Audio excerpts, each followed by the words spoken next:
What's going on, everybody? Welcome to Dissect That Film, where we dissect your favorite films, film franchises, and TV. Today on episode 52 of the podcast, we are talking about the brand new 2022, The Batman. Yes, our first time talking about a movie twice on a show. We did it, guys. Won't be our last time. Nope. I am your host, Brett Parker. Joining me, as always, is the wonderful Dan and Angela of DNA Gaming. Hello. Hello. Woo! How are we doing today? Bad. We're doing bad? No! No, Damn not it. bad. My foot itches really bad. I can't help it. Sorry. Yeah, her corns are acting up. No, I got bit by something. That's I was, a reference. oh man, I was getting bit up like crazy. I was outside for like 5 minutes and the mosquitoes are just like, it's that time of year, baby. And you're like, Yes. no, Parker's out. Let's get him. I I'm just not don't know ready. what it is. I'm just recovering from a spring cold. Yeah, that That kind of kicked my ass the last couple days. So. Yeah, it's definitely not fun. Oh, here Quick, we go. I guess we should just announce it at the beginning of the show. There won't, or if, I mean, as you hear this show, since this comes out on Friday, we record on Sundays, but the episode doesn't come out till Friday. There wasn't a fresh cut this week because Dan was getting over an illness. It was hard for me to try to find time to go to the theater to go see the movie, so we're going to try our best to go see the Northman at some point, and we'll get you guys a fresh cut, or even if we have to wait until the movie comes out, on, physical copy or digital, we can cover it them as well. As for other fresh cuts down the road, Doctor Strange is coming out next, or actually today, as you watch this, it's out. So we'll be getting a fresh cut of that. And then we're going to be doing a fresh cut on the remake of Firestarter, which comes out on the 13th. So at least you guys got an idea of a couple fresh cuts we're going to be doing. And if we can do the Northman, we're going to try. So don't be like, oh, I was looking forward to that. We'll try our best. But today, we are talking about a movie we've already covered on a fresh cut.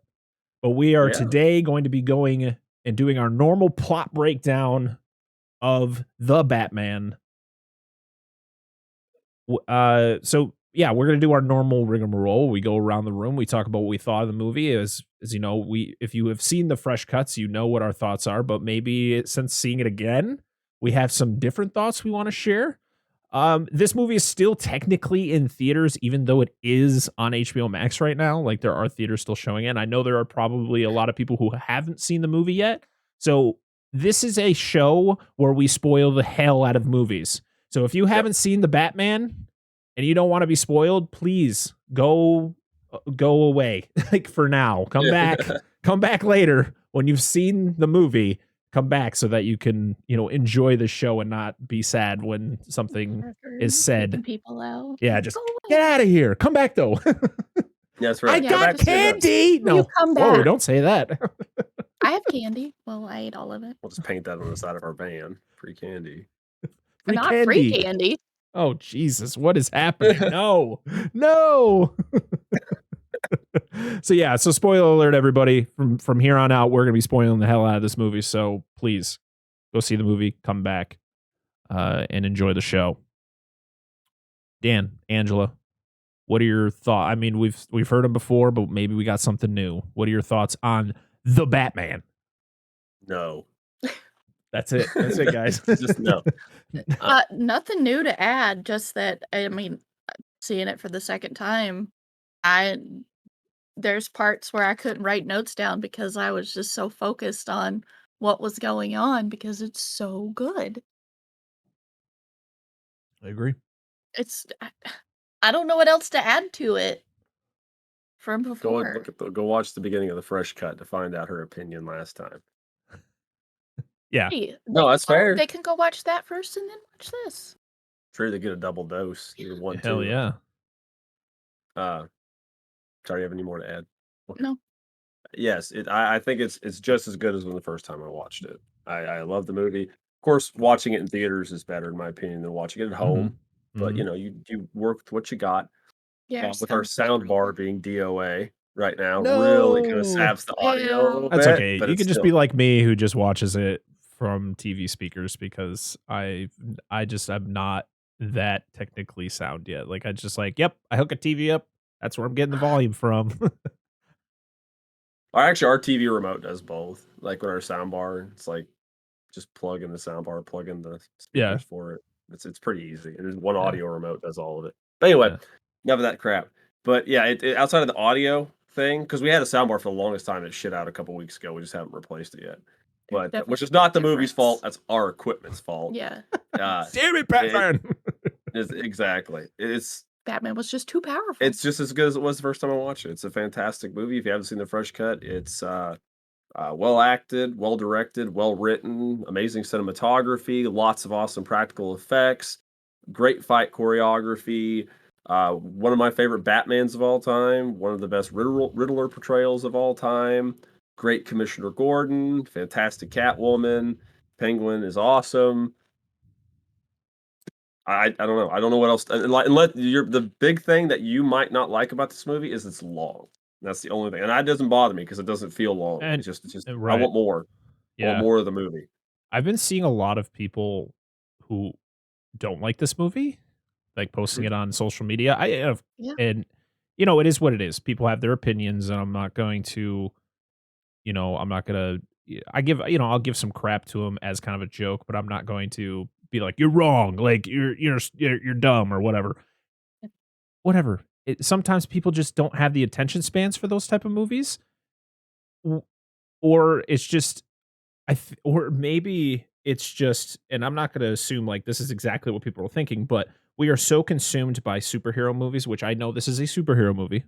Yes, it is. I'm not, but what I think Marvel and a lot of these other like action movies are doing is they're just embedding all of this like constant action throughout an entire movie where it's like, yeah, there's a story in there somewhere, but we're just focusing on the action part of the movies, where what this movie does is it gives us a good Batman, but also gives us a great detective story. It gives us this is a true crime. This is like a true crime story. Like the way that the Riddler is portrayed, he is a serial killer. Like he is portrayed, like this is literally Batman, like a fictional version of the Zodiac killer. I mean, that's pretty much what this character is based off of. And it's literally, yes, it is a slower movie. There's not a whole bunch of, Batman beating the crap out of people, but when he does, it's awesome. It is like very every awesome. time. Yes. It's just, it doesn't matter what scene it is, even if it's a 30-second scene of him in a fight or if it's a 5-minute scene of him in a fight, it's always awesome. Well, that's with that, but it's even like you said with Marvel putting action mainly first and story second, because I still feel they have some pretty good story elements. Oh, yeah, in yeah. a chunk of their films. But God, fucking Jurassic World. I'm sorry, she's got this up, and I'm like trying to avoid everything Jurassic World. So the thing is with Batman though is while it's not action after action after action, I think it's perfectly like spliced throughout the movie. Like you have your action, you have great like dialogue and detective and story building, and then you have some action. Yep. It's just so well paced. It's so good. I wonder if people don't like this because of that. Like they're so used to the more action oriented Batman or superhero movies, like you said, like that's what they want when they went into this. And honestly, you said people don't like it. There's people that don't like some of the best movies of all time. So Yeah. I mean, there's no appeasing everybody. So. I mean, it's, I've seen it's boring, can't get this time back. It's just like I read something about like poor writing. I was like, poor writing? What movies do you watch? Like poor writing. This is some of the best writing in Batman that's ever been put to film. Poor writing. Have you ever seen Batman and Robin? Have you ever seen Batman Forever? Yes, people love Batman Forever, but it's still a poorly written movie. Like, what? Like, yes, I think the fact that also this is coming off of probably one of the greatest trilogies of all time, with the Nolan trilogy being as perfect as it is. This is following suit, and yeah, you have to live up to a lot. And I think it's, for me, spoiler alert to rankings later. Like for me, this isn't as good as The Dark Knight, which to me is probably the greatest Batman movie ever made, but it's damn close just with the writing, the acting, the story that they created such a different style of Batman than we've ever seen before on film. You know, he is someone who is just coming off of, like, he's still in the beginning stages of this. He's not perfect at what he does. He's still getting his ass kicked sometimes. He's still, making mistakes, and sometimes he's not a very good detective. And it's pointed out a couple of times in the movie. But it's so great. And the dynamic between, your early dynamic between him and Gordon, and the relationship between him and Selina, which I thought was great. Mm-hmm. I also think, and it sucks, especially for someone like Robert Pattinson, who is such a good actor. Like, these are people who watched the Twilight saga. I'm not kidding. This is a lot of people's negative.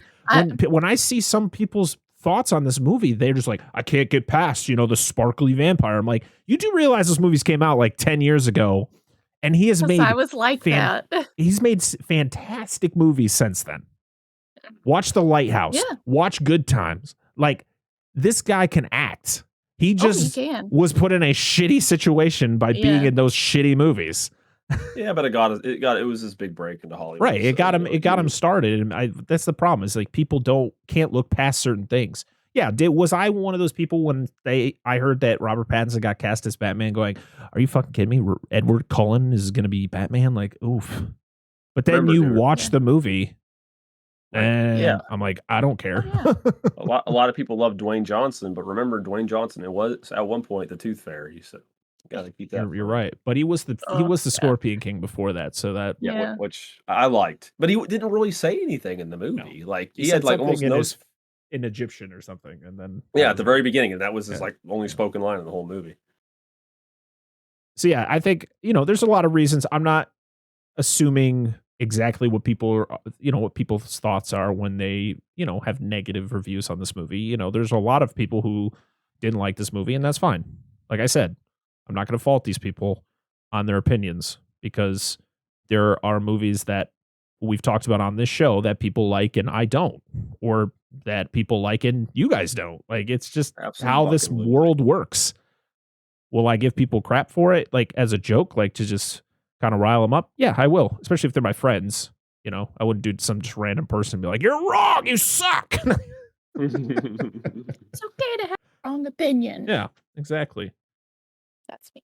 So, for all the people who didn't like the movie, and you're yelling at whatever you're listening or watching this show on, sorry, but we like this movie a lot. It's a good movie.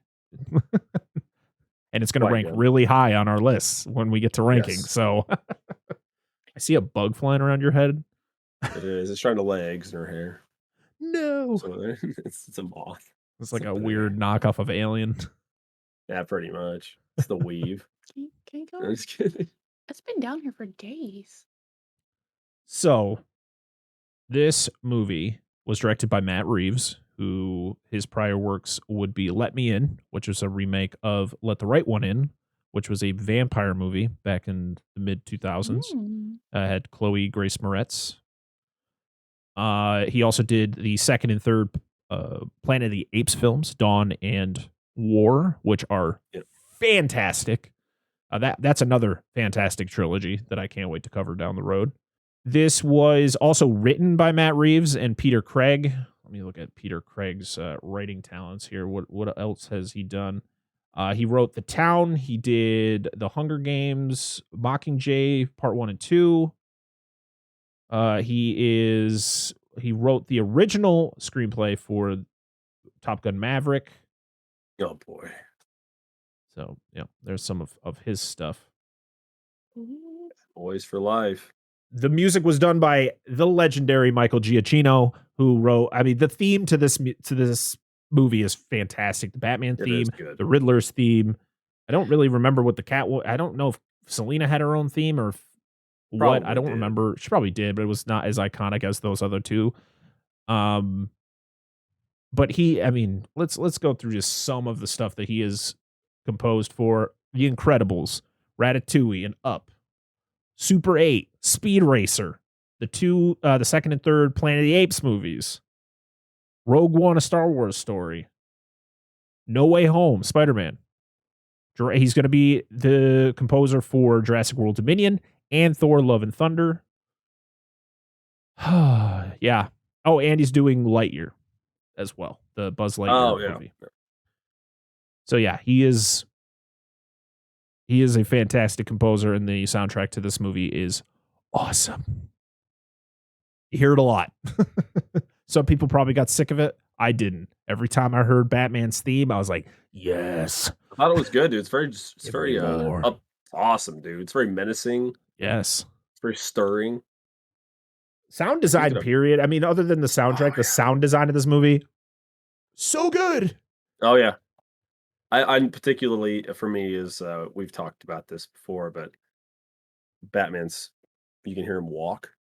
Yep. Like, I just love how, I hope they keep doing that for the rest of these fucking movies. Yes. Like, I love when they use that. Just so menacing, like him coming out of the shadows when you first see him in the movie.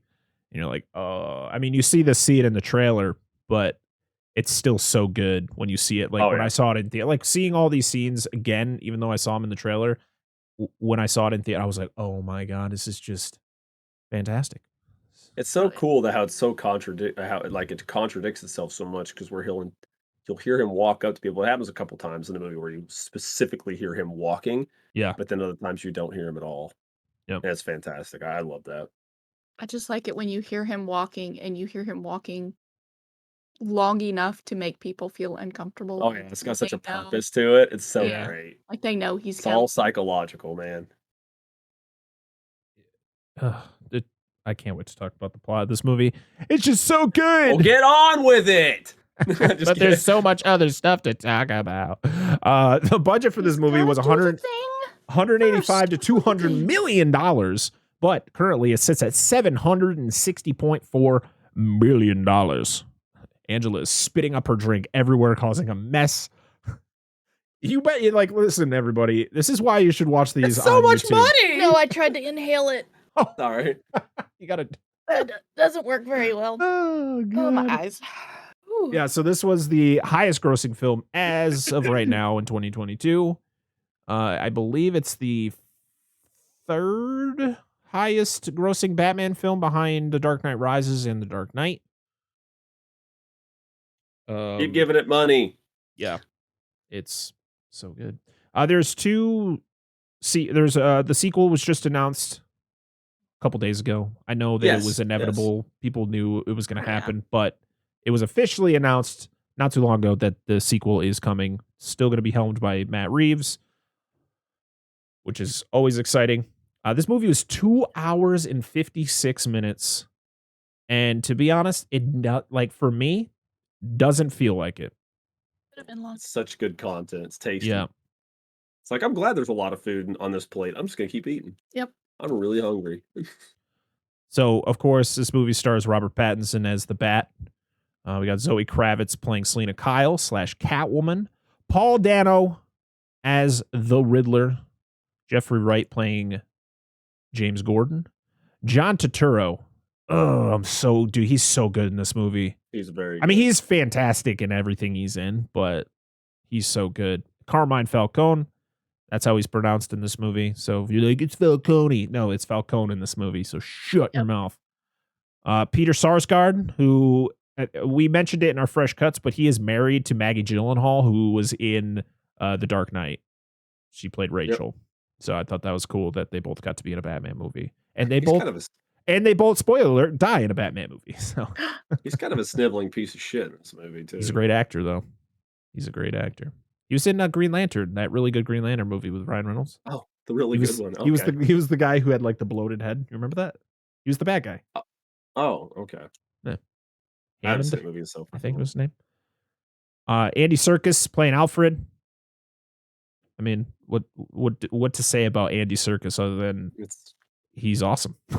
Andy Serkis, dude. That's so good. Yeah.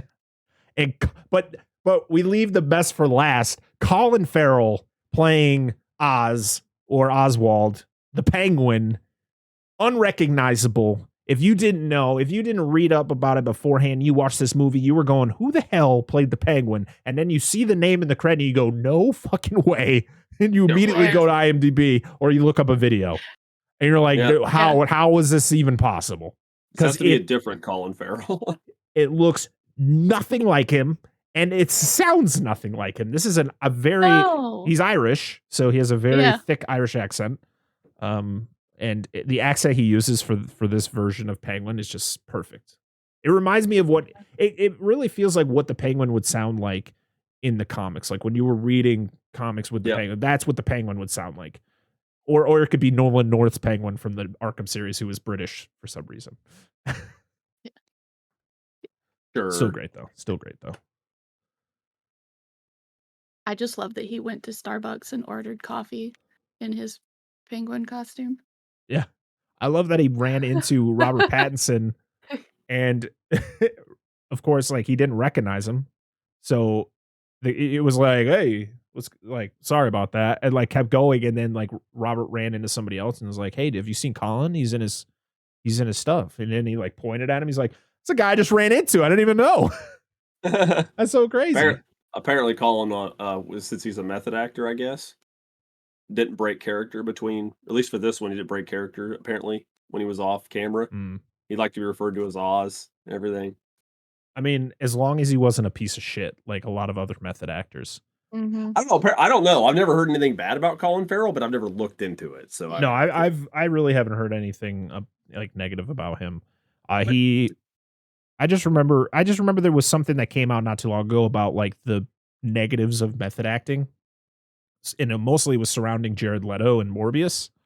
Yeah. Because like Jared Leto is a method actor, but he is an obnoxious method actor who doesn't break character. Like, so like in the movie in Morbius, his character is like he's got some disease where he has to use like crutches. And so Jared Leto decided he was going to do that too, but he would like literally not be able to do anything for himself. So he would make people do shit for him because he was trying to stay in character the whole time. And it's just like, that's just stupid.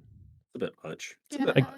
Yeah. As long, and like if you're just talking like your character, like if you're just keeping the persona, like the voice, you want to make sure the voice doesn't go away or something. You're just doing that. That's fine, but you're still being you.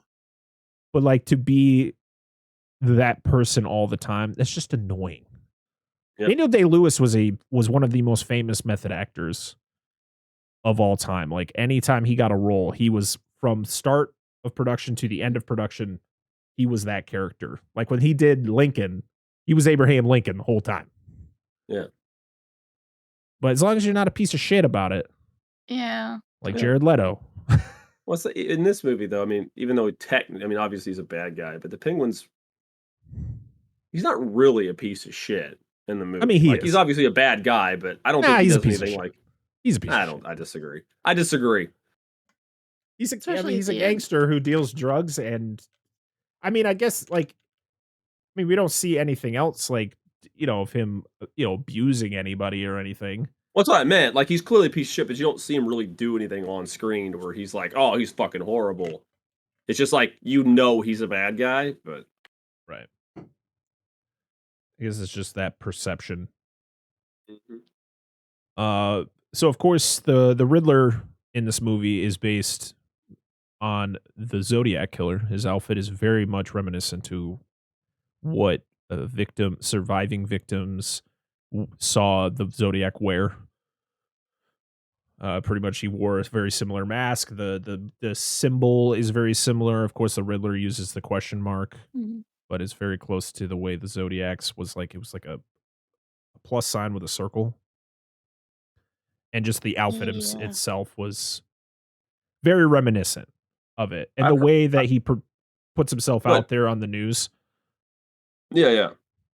Because like the first time the Riddler announces, like when he puts his tape on the news, he says like, hello, Riddler here.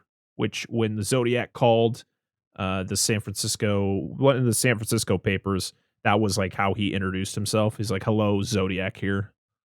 So they like ripped actual things like the Zodiac did and incorporated it into this Riddler character, which I thought was very interesting because it's a very different Riddler than we've ever seen before. Yeah.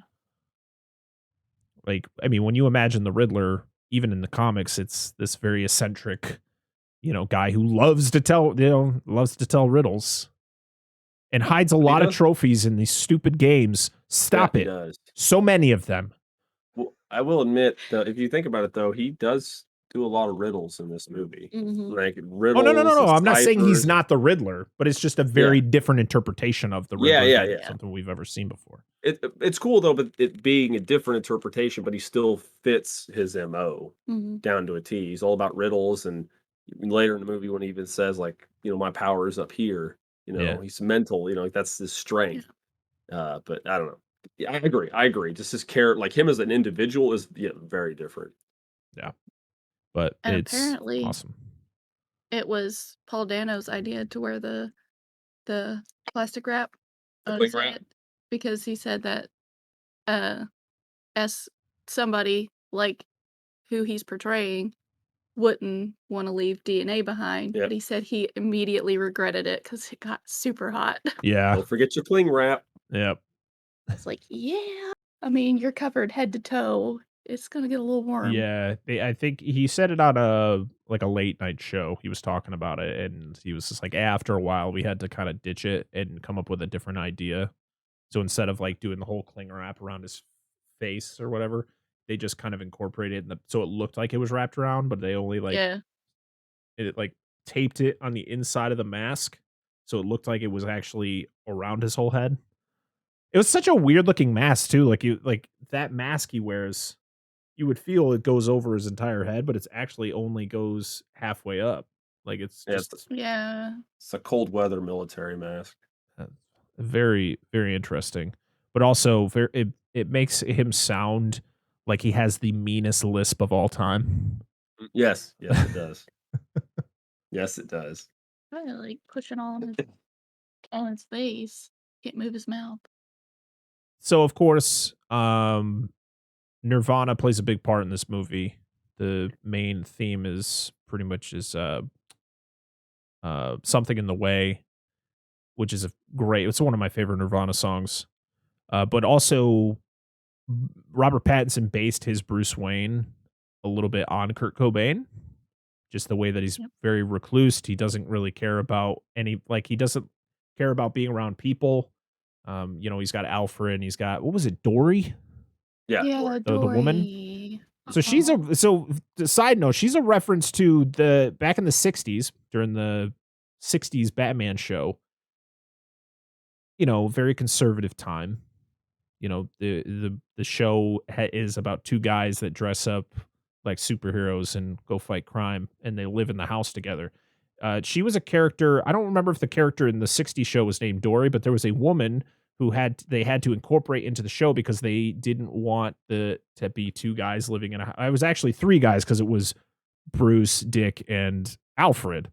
And it was like, nah, this is too weird. We got to put a woman in the house too, because we can't have three guys living in a house by themselves. Right? So I feel this is a kind of an homage to that character from the show. Listen, do you know what I think of? Oh boy. When I think of three men living in a house together with less than $20 in their pockets and driving American-made automobiles? Homos? What? No! Quote. Anybody gets where that's from? It's a great movie. Great movie. So yeah, so that's where I think that reference comes from.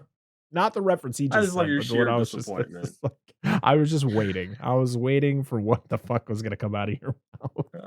I had to reference a fantastic comedy from the 90s. Oh my god. The line "I'm vengeance" was improvised by Robert Pattinson, not in the script. Vengeance. I like how it's just incorporated. That's vengeance. Oh, that. Oh, that's vengeance. I like how. I like how much of a role it actually plays in the movie, though. Like it legit plays a pretty significant role in the movie. I mean, a couple of the characters call him Vengeance. Like Oz calls him that. Also, Catwoman does too. And then, of course, the guy who after the guy at the end that they unmask.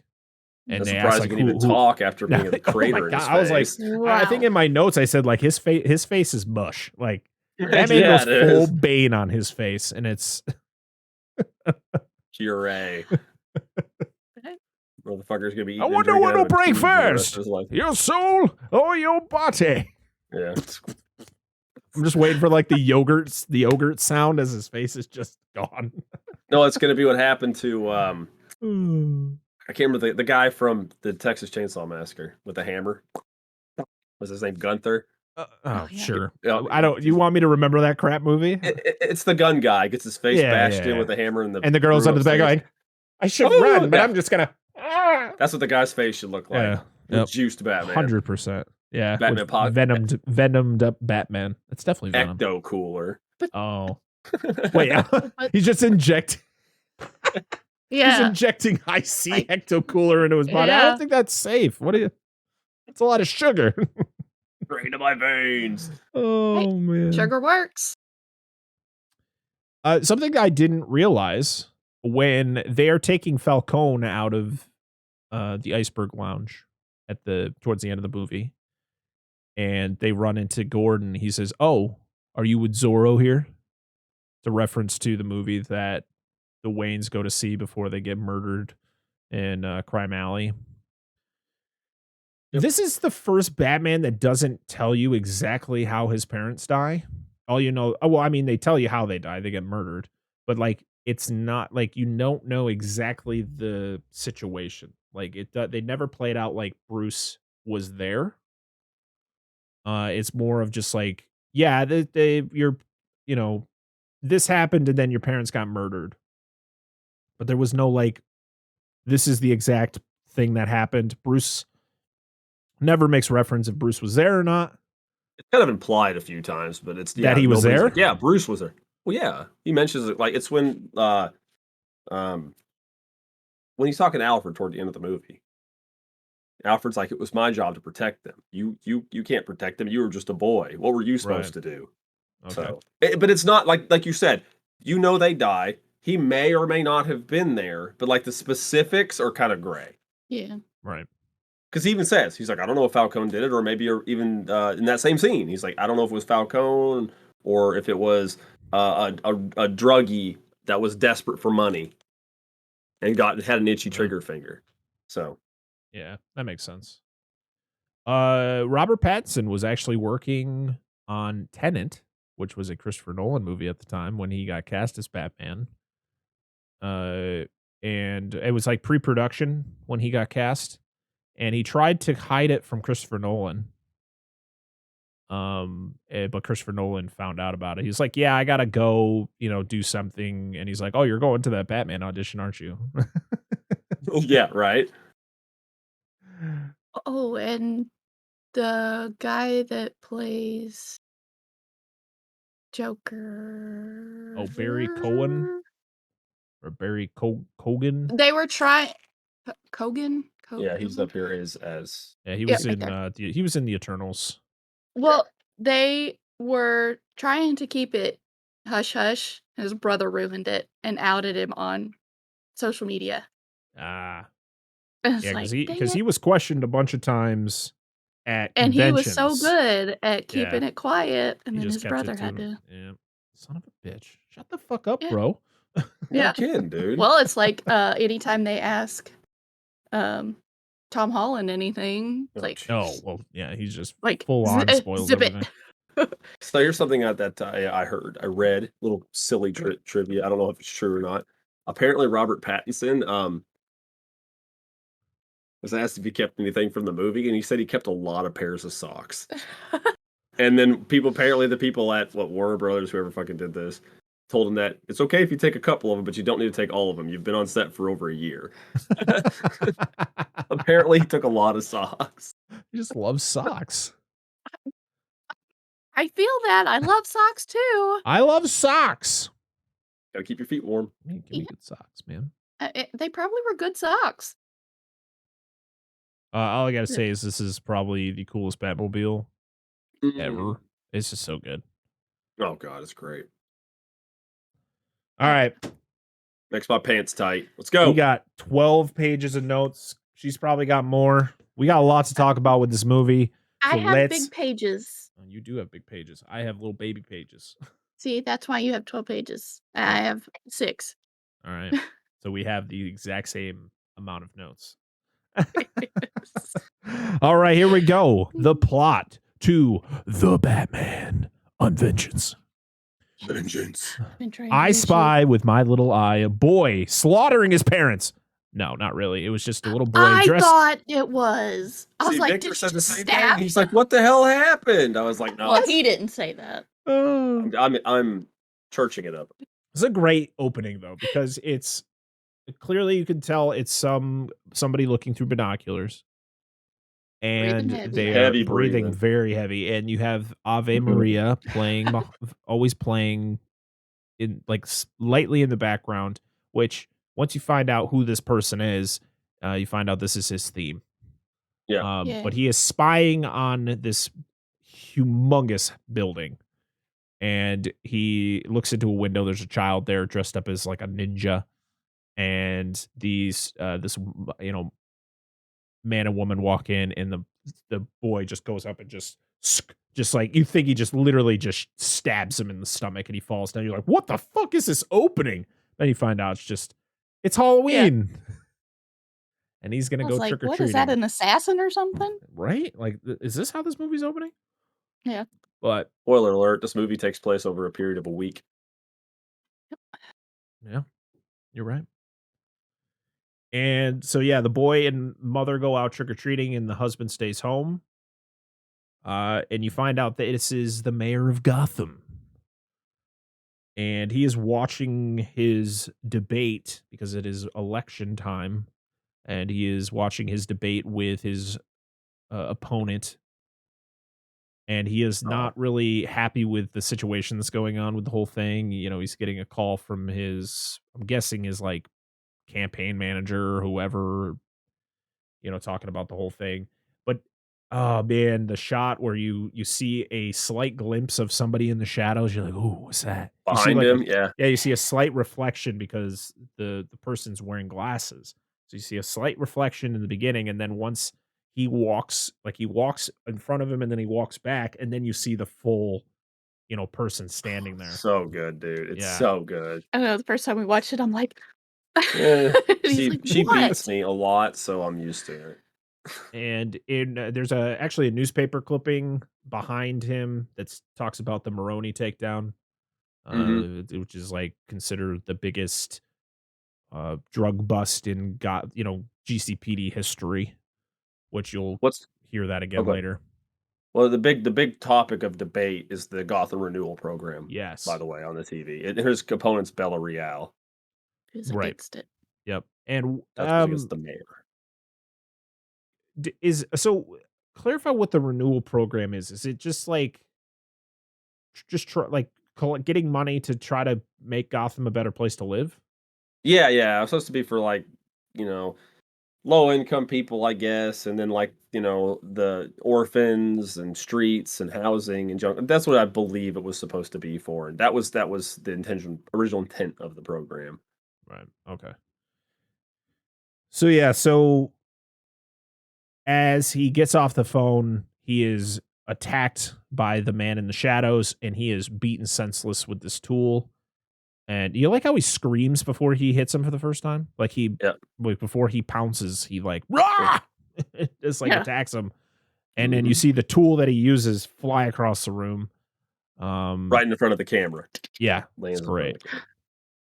It's great. The lighting is fantastic. There's listen, this movie is very dark from beginning to end. It's either nighttime, or it's just gloomy, or it's raining. Yep. That is literally everything that happens. As Gotham should be. Yeah. And it's always about, all the lighting you're getting for pretty much everything is like, for instance, in this entire scene, it's like the lights that are on in this room. Before it was just the TV, like the light coming off the TV. Later on, most of the lights will be like when you get to the Iceberg Lounge, a lot of the lights come from just like street lamps, or like there's signal lights farther down with red, green, yellow. You'll see like those reflections. Love it. It's great. Just don't watch this if you are near windows that give off a lot of glare, because you won't see anything. So make sure you watch this movie in a very dark place. So he beats the mayor senseless, and then uses a very long piece of duct tape. I love it when he's standing over him and he just unwraps the tape. His art form, man. It's his great. art. Then cuts to a narration by the man himself, Bruce Wayne, as he is walking down the rainy streets of Gotham, narrating about how just the city sucks pretty much. It's just a very desolate, gross place to be.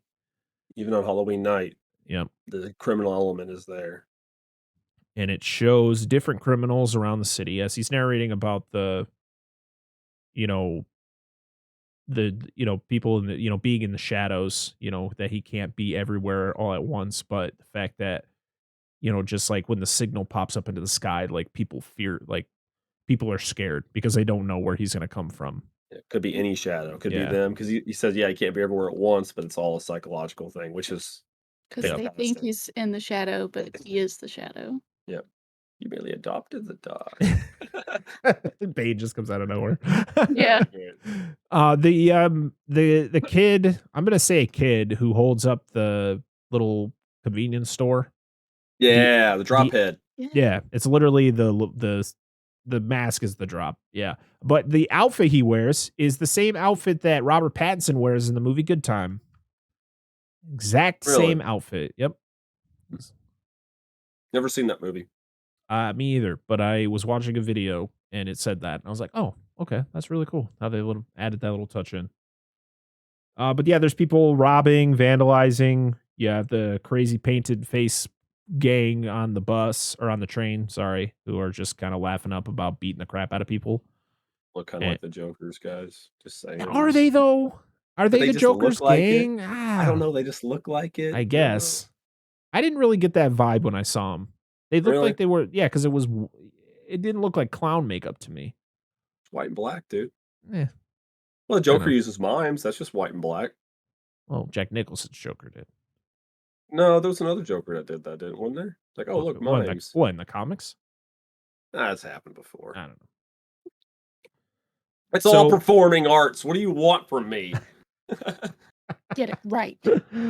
Oh man. So yeah, the bat signal gets put up. I love the design of the actual signal itself. It literally looks like it was just like they just took the metal from the light itself, just like bent it and like just twisted it all up, and it's just this makeshift thing. And it's not on top of GCPD. It's in like a unfinished building that's like way out at like it's in a different part of town. Because like Gordon is the only one who controls it. Yeah, he's like, we got a bat signal. I'm like, yeah. And yeah, that's where, Batman talks about, I can't be everywhere at once, but, it puts the fear in people that I could be anywhere in the shadows. And he's like, I am the shadows. You're like, give it to me, Batman. I am the League of Shadows. Why is Bane here so much? Come on, Bane. Tom Hardy's like, please forgive me for the Venom movies, please. Let me be Bane again. I'll lose the accent, I promise. No, bring the accent back. Yeah, we want it. No. Oh man. So the man that was on the train, there was a man sitting by himself. He gets up to leave, and that's when the painted face gang, that's what I'm gonna call them. They're like, aha, next victim, let's go. Dude, you're like that asshole. It's like the guy at the end of the movie clearly isn't who it's supposed to be. You're that fucking guy right now. But I know who he is. I admit to what he is. I know. I just fucking with you. I just don't think that this is his gang, but whatever. I mean, I'm probably wrong. It's okay. I don't know. I just talking on my ass. It just seems weird that there'd be a group of people, knowing what happened in these movies, there'd be a group of people painted up like that. Yeah. But to not have some significance. Though they could be copycats. Yeah. They could based on what happens in the film. They could easily be copycats. We'll never know. Because we probably will know at some point, but we do see the exact same thing happen later in the movie. So, right. But just with somebody else. So the man gets jumped by the gang. It's like an initiation because the guy's like half face paint. Yeah, he's got the half face paint, which is, I'm going to say it's a little slight reference to Two-Face, just because of the fact of the way it's set up. where this guy is not sure he wants to do any of this. So like half of him is like I just want to be a good person, and then half it's like I need to survive. Yeah, yeah, and I wonder if it's like once you like do the Do initiation, this. you get your full, Yeah. full. That's what I'm Okay. guessing. Yeah, I think so too. And all I say is you ignore the signal, you get the bat. And what Yep. happens as they're in the midst of beating the crap out of this guy is you hear footsteps from the shadows. And The one guy sees it though. The initiate does. sees the signal. Nobody else does. Yeah, he looks up and he doesn't say anything though. Yeah. He just, because as soon as they see it, like everybody, like, they just continue doing what they're doing, but then you start hearing the footsteps and you're like, oh shit. Things are about to happen. Now, this is probably one of the best scenes from the trailer. Just because it was so brutal. But he comes out of the shadows. Great way to enter the movie. He, the main guy there, he's like, what are you supposed to be? And then he walks. He's got a fucking machete too. Like he's like all right. And he just gets his ass beat, like just bah, bah, bah, bah, and you're like, whoa. Hammers him into. Admittedly, I think that scene was necessary in the trailer to just establish what kind of Batman we're getting here. Yeah. Oh yeah. And he looks up and says, "I'm vengeance." Yes. But he doesn't do the gargling marbles thing, the sandpaper thing, which is great. I'm vengeance. What? What was that, Batman? Apparently, he had to change his voice. Oh, lozenges. What? He had to change his voice because they told him his Batman voice was bad. Well, because most of the time it seemed like he just was using his voice, like the voice he would use for Bruce Wayne. And you're like, okay, well, this doesn't make any sense. Yeah. You could tell it's a slight difference, but it's not as drastic as Christian Bale. What Christian Bale did, where he's like, "I'm going to destroy my voice completely." I don't need vocal cords. It's more similar to like the earlier Batmans. Yeah, like Michael Keaton. Michael Keaton, yeah. Drop an octave or so. You're good. So yeah, Batman beats the shit out of all these dudes. I love when he grabs the one guy and freaking electrocutes him. Yes. He's got all the gadgets and shit on his wrist. You can see, which is cool. And there's a couple times where he gets hit, like he gets shot a couple times, and you can see like he's very brutal, but he's also not perfect at his craft. So there are times they get hits in, and these are just for Batman, these are like low life thugs. Yeah. Where, these should be the easy targets, but you can tell that he's still learning to be Batman. And I love that after the fight, the guy who was getting beat up is like, "Don't hurt me." And he says nothing. He just looks at him. Like, yeah, that's right, bitch. And he looks up and he's like, "My pager." Oh, so we then go to the crime scene. The crime that was committed earlier in this movie. We're not at the crime scene. And guess what? It's Gordon. And he brought Batman with him. And everybody's like, what the fuck is that? You gonna let this dude in here? He ain't a cop. He's a weirdo dressed up like a bat. That's weird. But sure, Gordon. Yeah, freak. What's his name? The officer that stops him. Martinez. It's like, whoa. Yeah, who plays a significant role in this movie. Like, he keeps showing up as like cop. The actor said he's gonna be back. Hey, I'm okay with it. He says on Twitter he's gonna be back. I was like, all right. He's got a good rapport. I thought he did a good job for the scenes he was in. Yeah, they could build him. I feel he's a character that could be built on in this franchise. Yeah, because he grows. He's growing throughout the movie. Like, he's one of the, in the beginning, he's like, fuck this guy. Why is he here? And then by the end of it, he's like, he's with Batman when he discovers Riddler's massive plan. Yeah. So you're like, he actually gives him the clue. Yeah. So, and that's when I'm like, yeah. I mean, we'll get to that scene when we'll talk about Batman's like, you couldn't figure that out? You guys didn't know what that was? Okay. I digress. So we go to the crime scene where the mayor is dead. He's his face is completely wrapped up in duct tape except for the exposed spot in the back of his head where he was bludgeoned to death.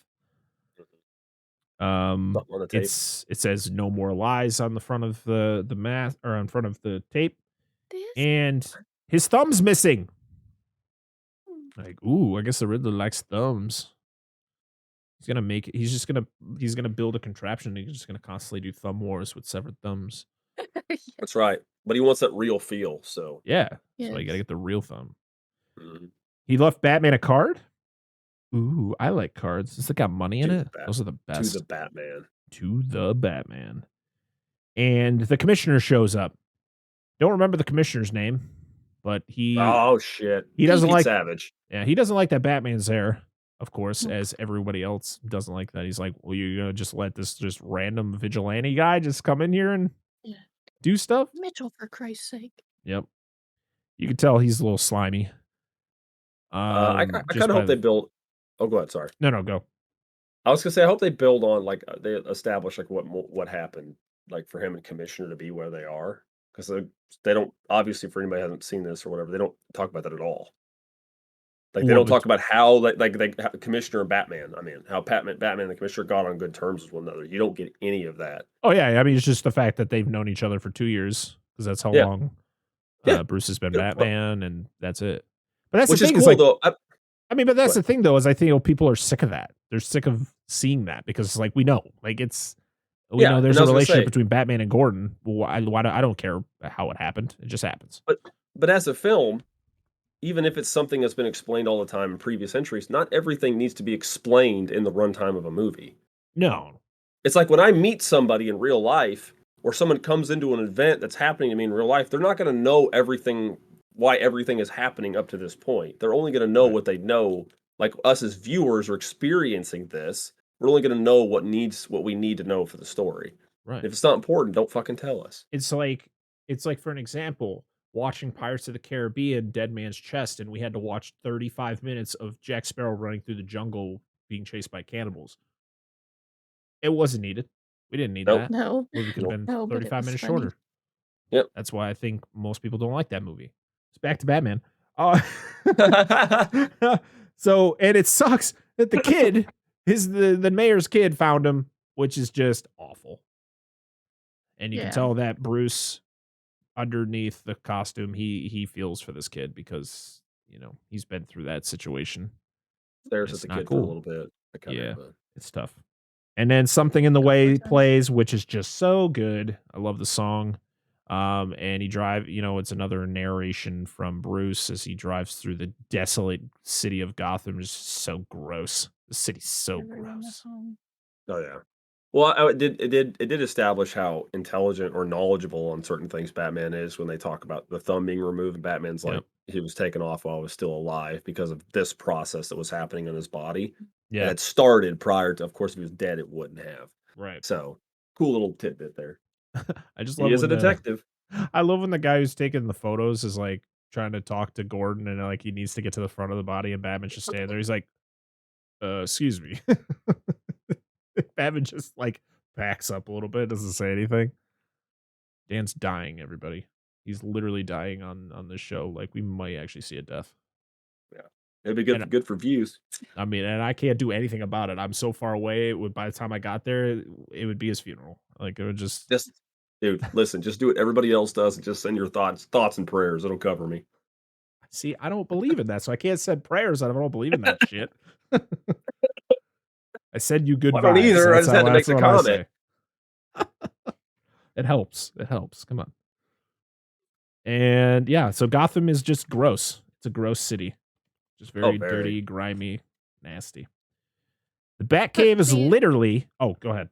Batman is also good at certain parts of what he does because he looked down at where the blood was on the floor, and the lady taking pictures is like, "Oh," Oh, Yeah. hey. she's like, "Oh, I missed this." You that's yeah, I love the fact that you really established that this is gonna be a spoiler alert. This is one of my favorite Batmans for when we do rankings because of the way he acts. Because he's Mhm. supposed to be this dark,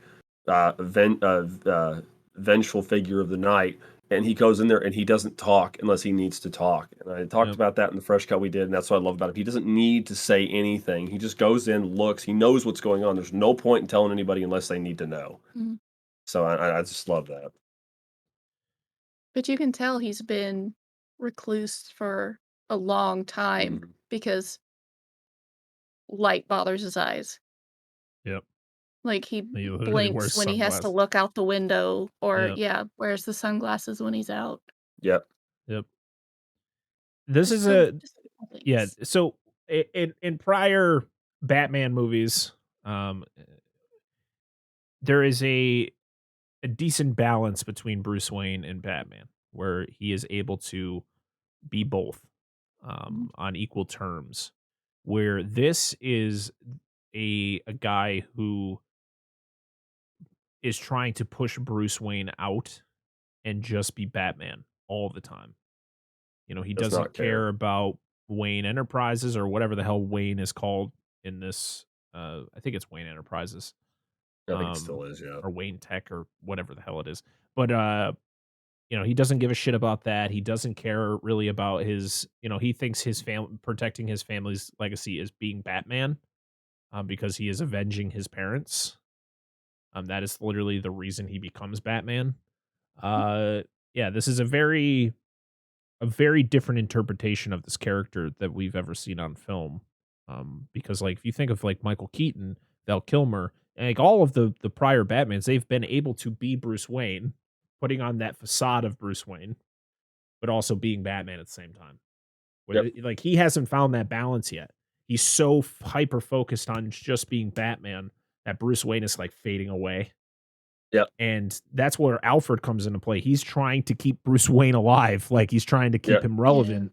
But by the end of this movie, the way that you know the things that Bruce discovers about his parents and stuff, I feel when we get to the sequel, you'll see a better dynamic between being Bruce Wayne and being Batman. Well, you'll see a completely different character from Robert Pattinson. You know, him portraying Bruce Wayne in such a different manner than what we saw him here. He was just like an awkward kid. He was just like that awkward kid. He's like, I don't want to be around anybody, but Yeah. like, or he would make an appearance not just for to pay respects. Like he would go to something because you know the killer could be there Yeah. type Because deal. the killers like to, uh, Pretty much whatever. They marvel at like their that. crimes. Yeah. Marvel at their successes or Yeah, whatever. It's not never really established how old he is, so he's learned, I yeah, guess, learned by doing. yeah. Well, I mean, he's had So Alfred there too to teach him so stuff. yeah. And see, I had to explain that to Victor. He's because where he says later on that uh, he tells Alfred he's not his father. I'm like Such a I'm dick. like it's a father figure, and Victor's like, but he's not his dad. I'm like Not the that's point. that's not the point. He's got this person that's teaching him, the things he needs to learn Right. Like he because took his start parents weren't there. So yeah, he was starting to take care of him at such a young age. Yeah, he's not his parent, but he's pretty damn close. yeah, yeah. Though I think Alfred in these movies, I was reading something that pointed something out to me. When I'll mention when we get to a scene here in a minute. This Alfred is drastically different than other Alfreds, if this is what I think it is. But I'll wait till we get it. It's just here in a few minutes. So Okay. So yeah, the Batcave is literally underneath Wayne Tower. I guess well actually this Wayne Tower is just where he lives. This is not where the business is. That's somewhere else cuz they were talking about how like people from Wayne Enterprises are coming to talk about business of some sort, and Bruce wants Did you do nothing of that? it. He's like, I don't care. He's like, well, Because I you got to, can't get you to go out. yeah. And this is where you get kind of that, that kind of, he's just giving him attitudes like, I don't care. Like, it's my legacy, or, you know, this is what I want to do. This is what I feel is right. And he's like, yeah, but you're also, you know, you also have to, you're a Wayne. You also have to be a Wayne. He's like, I don't care about that. He's like, I do. yeah, Like I've been somebody's take got to. yeah, I've been taking care of you for your entirety, your pretty much your entire life. Like I Yeah. don't want to, you know, what are you actually doing? Like what is going on? I So, love this whole bat cave though, because oh, it's it's really not cool. perfect. No, It's like something that he has put his time and effort into, but it's not perfect like all the other ones are. They're all like, smooth walls, whatever. This is just like you come Yep. in like the rest of everything else, like the Batmobile. It's Yeah. something that Seems very he's improvised. yeah, Yeah. he's put all this together himself. You could tell, yeah, you can tell like this was built by him by hand. Like it Love wasn't it. where like you see other like the other caves, and you're just like, I guess he could do this Yeah. himself, but it's very clean Yeah, everything's and clean and and perfect. yeah, where this is grimy. This is like Yes. this is like that dirty basement you didn't want to go down when you were a kid. You go And to your I friend's want house, like, don't go down to the I wanna basement. You're live like, in his "Oh." house. Yeah. I want Oh, his it's house such like bad. old, like just the old architecture, the Gothic architecture, Yes. just perfect for Batman. Want But it. yeah, so the Batcave's really cool. I mean, you always got to get the where him drives. He's driving his motorcycle into the cave, and you hear the bats. Like the bats are flying Yeah, around. yeah. Which you got to have that. You got to have that. Oh, It's Batman. absolutely. Oh, At yeah. least one time. They mention the mayor's murder on TV, and then they talk about how it was similar to the Waynes, and you find out the murder was never solved. The Wayne murders. Yep. Which, most of the time they were solved. You got I keep seeing that bug that's flying around over in your room, and I'm just like, you're gonna get it. Sorry. Oh no, it's just like there it is. Like I said, it's got It's legs in our chest. it's our own bat. It's our own bat. Oh just yeah, fun. so Batman or Alfred comes in, talks to Bruce. They have that entire encounter where Bruce is just kind of whining about things. And I just went, be nice to Alfred, okay? Stop being such Yeah. a dick, I Bruce. know. Appreciate it. I'm like, I love Alfred. Yeah, and then later Bruce comes in after he takes a shower and all that, and he's Alfred's going over the cipher. Which is what the Riddler left for him. We didn't mention that at the Yes. crime Yeah. scene. Yeah. We talked about the card. But we didn't Yeah, talk but we about didn't. what was inside. Right. We didn't Yeah. mention specifics. Also got to mention Batman wears like a lens that he can his like contact record. lenses. Yeah, he can like record things and review them, which I thought was really cool. Like, cool. Yes, it is. Very cool piece of tech. And Alfred he solves the cipher that the Riddler left Some for of it. Batman. Yeah, and then they figured out it's drive. So Well, this is where I'm talking. This is where I want to mention what I was talking about earlier. Because Bruce comes in on Alfred sitting on the at the table, whatever. When he puts his like sunglasses on, it's like sunlight, that thing. But anyway, he talks about and he's like, what are you doing? He's like, oh, I'm going over to the cipher, just reliving my days of living in the circus. Well, I was reading that circus is probably a reference of when Alfred used to be part of MI6. yeah, And I don't think Alfred is a butler. I think Alfred is a bodyguard. That's why they have Dory as a butler.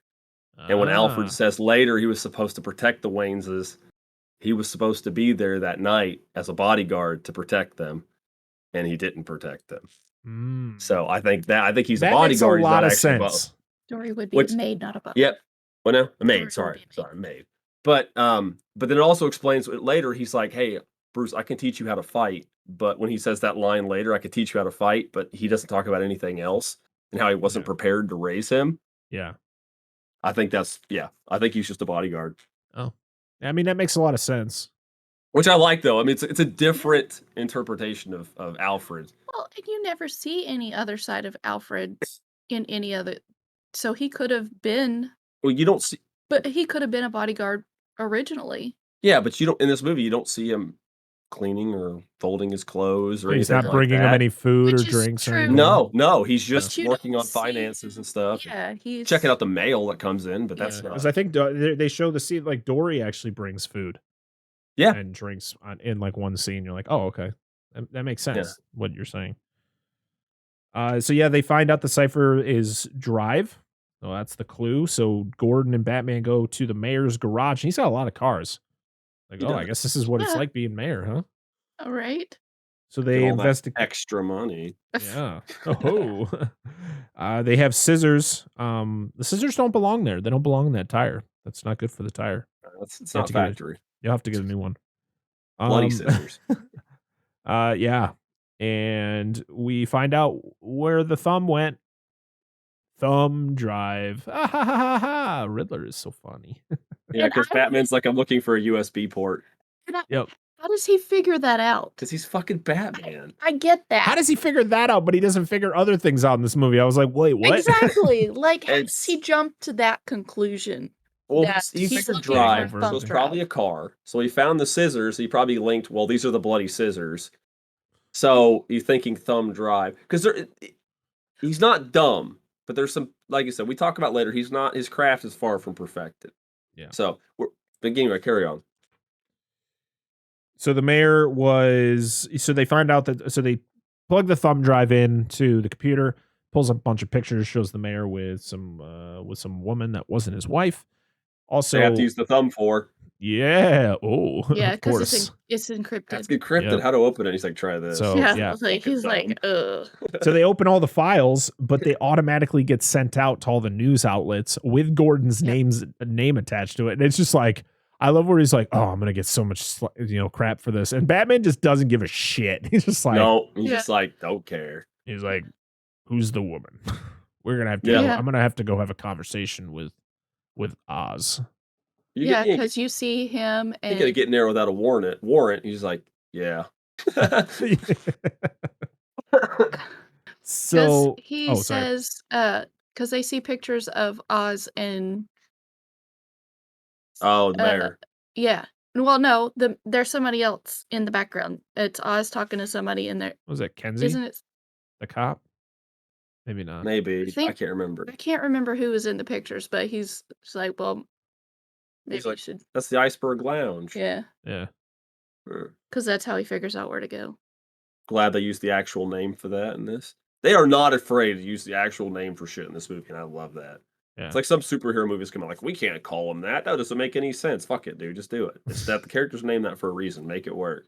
I mean, it's not like you got to walk in. You see a giant iceberg in the middle of the club. I know, right? It's I'm just a looking for the name. penguin. There's Yeah, no dude, penguin.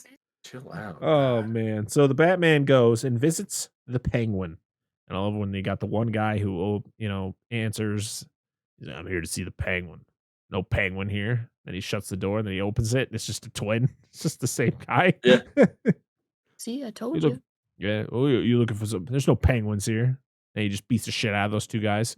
Yeah, Storms in, walks. beats the shit out of a bunch of other dudes. It's great. Oh, I love when Oh, he the one guy he hits him in the head. with the the baseball bat? bat, just Yeah, it fucking was the throws cop. it at him. It was that cop. Yeah. Dude, was like he fucks him Kenzie. up. Oh, Oh, so no, good. he's Because gonna he be just feeling like that. I like it when he's got the gun pointed at him and he just stands there and he's just "Wah!" Yeah. Ooh, And- they gotta feel real great. Oh yeah, then he wraps he wraps the line around the one of the twins' legs and drags him off. And Yeah. then that's when he turns around and he's confronted by the Penguin. He's like, I thought he shot it through his "Oh!" leg. Oh, maybe. I thought he grabbed him from behind and Maybe pulled I him. can't. I don't know. Maybe it's the scene I'm thinking of later or something.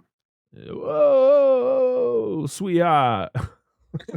grappling hook. Grappling hook. I could my brain just died trying to think of the name of it. I was like thinking of it. I was like, Grabby wire. Oh yeah, Lord. grabby wire. Yeah. So he asks Penguin about the girl. He has no idea who she is. Never seen her.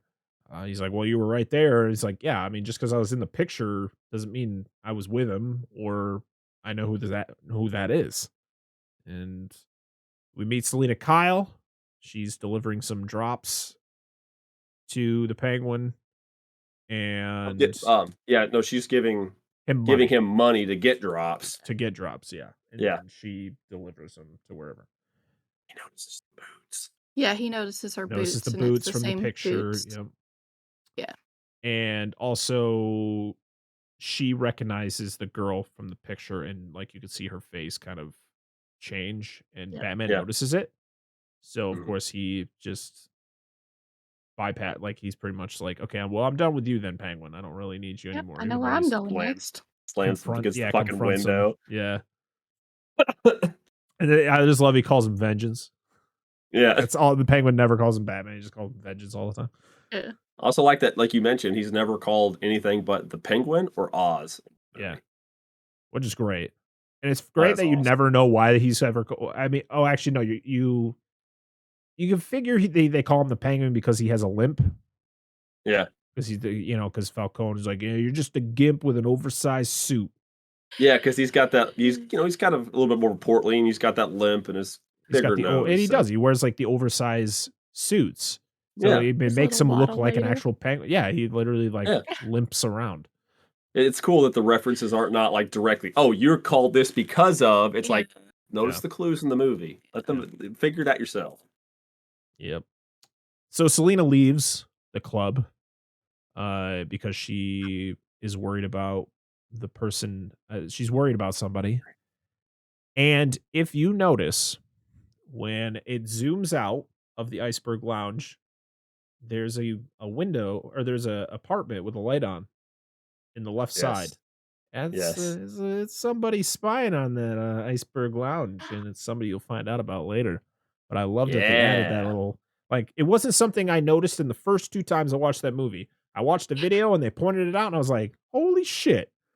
No way. Like, it's such an obscure thing to add that, like, I doubt a lot of people really noticed unless they watched something later that pointed it out. Yeah, there's certain things that you don't notice until. So Batman follows Selena home. She's friends with the girl in the picture. Her name is Annika or Annika. And Batman is creeping like a creep. Like he's just creeping Hard. Like, did you have to watch Selena change, bro? Like, That's what Victor's like. He's like, whoa, whoa, whoa, whoa. And I'm like, it's okay. You don't see anything. It's okay. No. He's working. It's fine. He ain't in it for the titties. He's in it for. He's Batman. I mean, come on. You know, he's maybe a little bit. Maybe a little bit. Maybe a little bit. But I he mean, doesn't It's come not the way off to as do the with people. usual. It's weird and creepy. Don't do that. Yeah. Hey, listen. I just don't want to do it say in right. this movie, Batman did not have sex with a woman and did not tell her her secret identity. I'm just gonna let you know You're it did not 100% right.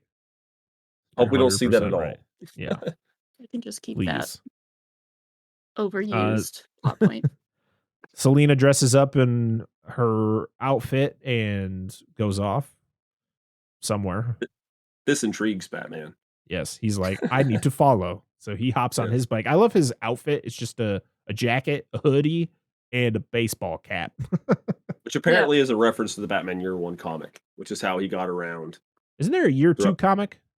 There is. I'm pretty sure, yes. Which, by the way, if we didn't mention earlier, this is his second year of being Batman. I know we mentioned it's only been 2 years he knows Gordon, but there's a book that he keeps track of this Batman when project. he's It writing says his year notes 2. down. So. We then cut back to the mayor's house where Selena drops in. She drops in real good. She's Catwoman now. Absolutely. And she is trying to get something out of the safe that is behind this painting. And it's not your typical, like, smooth, painting on hinge, move out of way. No, this thing is like you press a button and the painting just sucks into the wall. And then the safe just comes out. And you're like, what the fuck? Somebody spent some money. I was going to say that. I mean, he's got a lot of money. I mean, how many cars does he have? He's got money. So she goes in there, grabs something, and then Batman confronts her, they have their little tussle, and then Batman takes whatever she's got, which happens to be a passport, because Selena's trying to get Annika out of the country because she's in danger. And I just, I hate when you're having so much fun, you're trying to do something, and some dude just walks in on you. This cop just like, oh, wonder what's going on in there. Let me shut my flashlight. Yeah. And Batman's like Just holding, step in like, the door. don't fucking say a word. I mean, he's already pinned her to the table. Yeah. Is will we consider this a sex scene with no sex? A sex scene not being a sex. That's so weird. There's no unnecessary moaning and just oh boy. Oh my No, goodness. he's holding her mouth and has her up against the wall. Batman. Oh Lord. Oh man, they get back to Selena's apartment and Annika's gone. They find out the commissioner is dead, and the Riddler leaves a video of the killing, which for some reason is shown on the news. Why? I mean, I understand it's for movie purposes, but this wouldn't happen in real life. It's like, hey guys, we have a weird video where it shows the police commissioner in a trap from fucking Saw 4. Yeah. Yeah. And he's gonna die. Fox News would show it. You're probably right. But this is where he says his name, right? This is our first Yes, he shot goes, of the Riddler. Hello, Riddler here. Well, see, that's what I like about it, is like he doesn't hide himself. It's not like this is the Riddler. Let's think of a reason to bring the name up during the movie. He's like, no, this is my name. No, this is my name. Remember, like how many like Marvel, the Vision? He's not like, my name's the Vision. No, he just says it as a passing line in the movie. He doesn't call himself that, just says it in the fucking movie, and we're just supposed to establish, just say your fucking superhero name. Stop pussyfooting around at Marvel. You're usually good about this shit. Do what Robert Downey Jr. did. At the end of the movie, he just says, I am Iron Man. Yes, it's not that fucking hard. Live up to the title. Anyway, yes, it's a great scene. It looks like, I love it, dude. It's the whole shot on Shidio thing. Yeah, he's it's like, very reminiscent of the Joker from Dark Knight, where he leaves those like really fucked up videos. I took that term as taken from somebody way better than me. It was James Rolfe, shot on Shidio. But anyway, it's a very home video, like shot, like it's supposed to look like crap, and bad cinematography. Yeah, it looks awesome. Poor lighting, poor audio. It just looks fantastic. Literally Heath Ledger's Joker in the Dark Knight. When he's it's exactly great. Fantastic. You find out the commissioner was killed while he was going to the gym. Just an added thing that maybe no one gives a shit about. Because they mentioned like, oh, we like to work out when no one else is around. Which some people are like that. I understand that. Selina tells Batman about the 44 Below Club. Pretty much this is a club for the elite. For all the club within a club. The people, this is where all the bigwigs go and do some fucked up shit that we don't talk about. We don't talk about Bruno. No. No, they just order, human flesh and consume it. And it has little trinkets of theirs inside the boxes. Wait. Are we talking about Fresh? Are we talking about Fresh again? No. Another fresh cut. What? This isn't a fresh cut. Oh, this is also where you learn her name, Catwoman's name. Is Selina. Oh, right. Yeah. I mean, we just assume, we're just assuming here. Well, we knew. Selina that don't. Right. I mean, listen, people, if you're watching this right now, you better be. You should have watched the movie. All right. Well, that's where Batman learns her name. Right. He picks up her mail. Like, dude, stop being nosy. He's just like he thinks he becomes Batman. He can just literally do whatever he wants. He's like, I'm gonna open other people's mail. I'm fine. Like, I'm gonna look at your overdue bills and judge you. Admittedly, I agree. Like, it's not right, but that's just him as he is. He's an observant individual. He likes to know why people are the way they are. Greatest detectives. God damn it. Exactly. He's got top dick. Top dick. You gotta have permission or be given permission to do that. You can't just be like, he's vengeance. What are you gonna do? Go check your mailbox. Remember, Batman showed Dick as Bruce Wayne. Right. That's right, he did. Fuck yeah, he did. Fuck you, TikTok. Yeah. Gordon and Batman. We'll just make Dick talk, and we'll put all the Dick comments we want on there. There's a. Oh God, let's not get into this. There's a what? There's a man on TikTok that talks about dicks, and he said, "I'm the Dick Doc from TikTok." Oh, okay. Cool. So he's like a dick doctor? Yes. Oh shit. Gordon and Batman investigate the commissioner's murder. The Riddler sends Batman another card. It's in the bottom part of the cage that the trap that the commissioner was in, and it's pretty much finding the rat and bring him into the light. Yep. And pretty much the whole rest of this movie, El Rata Lata, I believe. El Rata Alata or something. Yeah, which you'll find out is not correct because somebody just pretty much just fuck you. You're Spanish shit. Yeah, it's between La and L. They figured it up. It says you are El Rata Alata. Right. Yeah. They talk about like a stool pigeon or something like that. I don't even. Yeah, rat with wings. What's a stool pigeon? I don't know what an actual is, but I've heard that slang before. I'm pretty sure a stool pigeon is It's those pigeons from Animaniacs, isn't it? no, it's No, it's Tiny Toons. it's Never mind. basically a snitch. Ah, gotcha.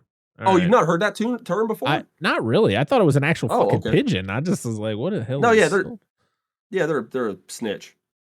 Gotcha. All right, that makes more sense. Me I and gotta watch. my Now I gotta watch brain this movie trying to for a figure out fourth time so I words. can be like, oh, okay, I understand. Yeah. No, I'm all bad. To be honest, I am Batmaned out right now. I need a nap from Batman after today. Well, good thing. You guys are gonna get a hell of a show today, but I'm done with Batman for a bit. I need a nap. You need a bat nap. Bat nap. Batman. Hibernation. Is your car right? Yeah, what is Listen, your we are. Listen, carburation? listen. We are. I am 4.5 I know. pages in, and This we're is only already my an 2 hour and page. 20 minutes into this episode. So, Hey, it's woo. gonna be long. Batman sends Selina into the lounge. He gets her all like geared up. She puts the camera in her eye. She's got a Lot of eye earpiece, shots. right? And she wears wears a very bright. I should have worn my pink wig for this show. I don't even know. What You the got a fuck pink it is. wig? It's no I worse do. than when he takes the contact out of his eye. He's just Yeah. Ooh. I'm Hold glad on, I I didn't know get how it to the do first that. time. Yeah, it's like like literally well, I stabbing wear yourself in the contacts, eye. so it's Ah. not. It You get doesn't used to bother thumbing me. your But, eye after a while. but I'm like, I don't need to see somebody up close taking. Right. Yeah, so she's gonna go in there, try to find out who the rat is, but her objective is trying to find Annika, however you say her name. She calls her Annie. Annika. And she calls her She Annie, but calls her her name is Annie. Annika because she's Eastern European, Right. So Russian, something like that. Selina walks into the 44 below. The guy, the cop that Batman throws the bat at, is the one who's the body, like the guy who sits outside the door. He's like the bouncer. Kenzie or whatever. Yeah, Kenzie. Kenzie. Because Batman can see all the thing and it like identifies everybody. Yeah, Which she's is- got to look at him long enough Very advanced technology, by the way. Mhm. because he's fucking Batman. And she runs into the DA, Gil Colson, which is this guy in the comics? I feel like this is a play on isn't it who's the Coulson from the Marvel universe? Phil. I feel like this was a play on words. Like this guy didn't actually exist in the comics. They're like, yeah, we're gonna make this character and it's gonna be very close to that other guy in that other universe. I know, I love Agent Coulson too. So yeah, Gil Coulson, he's played by Peter Sarsgaard or Starsgaard. It's Sarsgaard. Sarsgaard. All right. I have it pulled And up. So. he's a drop head. They go to he's all tweaked out and he's talking about the Riddler and how he's causing all these problems. He talks about the rat and he talks about Annika, and then that's when Selina kind of changes her tune and she like pretty much confronts the girl who asked the question. Mm-hmm. And she's like, where is she? Do you know where she is? She's like, get the fuck out of here. Like, shut up. Like, we're going to get killed. And this is when Oz and Carmine Falcone show up. Falcone, played by John Turturro, killed it in this role. And apparently he has family that works for DC. So he got some his son on his son is a artist for who is DC. John Turturro. Really? Yeah. So he got some insight on how Falcone should be portrayed. He just hands him a copy of The Long Halloween. Just read that, Pops. You're good. Yeah. It's a great comic, and that's what this is based on. So one of the main ones this is based on. So yeah, he shows up, and there's clearly history between her and Falcone. And Selina goes off mission, and she's sick of being Batman's spy, so she rips out the lens, and yeah, he's like, fuck. She decides she's going to leave the club, so she goes to call a taxi. Gil Coulson follows behind and is like, hey, I'll give you a ride. My car's right over there. And it shows his car, and you see that someone's in there waiting. Yeah. She made the right call. Yeah, she's like, nah, I'm good. I'm going to just grab this taxi. I'm out. Peace. He's Yeah, like, because she knew he was gonna be taking her. Well, he's also the DA's high on drops, like Yeah, everybody else is. he is fucking- fucked up. But she knew that he was gonna take it the wrong way. Oh, absolutely. Yeah. Batman asks Gordon, or sorry, so Gil goes into his car. He gets attacked by the Riddler. He notices that his headrest is taken off and put on the passenger seat. And so Yeah. that's what makes him turn around and notice, and he gets hit. Does he get hit with the same thing that Yep. the Riddler hit It's the mayor with? the same silver tool. Right. And you see, and I love that they obscured the view, so you don't really, Yeah, it's all out of focus, real bad. you don't see what's like actually going on. All you can first see is it thing- kind of look like he's putting something on him, but you Right. can't really. You know, just a thought. You get into your car is so fogged up. Mm-hmm. Maybe look around. All right. Maybe look around. Especially when he knows what's going on. He mentions it Right. in the Iceberg Lounge. Yeah. Admittedly, I don't know what the drops do outside of there being some kind of narcotic, so obviously he's not in his A game. I wonder if it's But like still. it's like acid or something, like the same effects as like acid. Well, acid's like an upper, so it almost seems like this would like. I don't know. They don't come off as like strongly high from it, but I don't know how much Right. they're taking. Like, it's Almost very- like, it's an very chill. alcohol-ish. Yeah, Right. Yeah. like you could tell they're not quite right, but it's not like they're super sloshed or anything. Mhm. Yeah. Batman asks Gordon about the rat. He's like, I'll look into it. Bruce makes his appearance at the mayor's service. Pretty much he tells Alfred that he's going not because he should, but because he knows that the Riddler's going to be there, because he's admiring his work. Well, he also mentions that in that scene where he talks about the rat. I think this is the scene where he mentions where Gordon worries about getting targeted, and Batman's like, "No, you're a good cop. You're fine."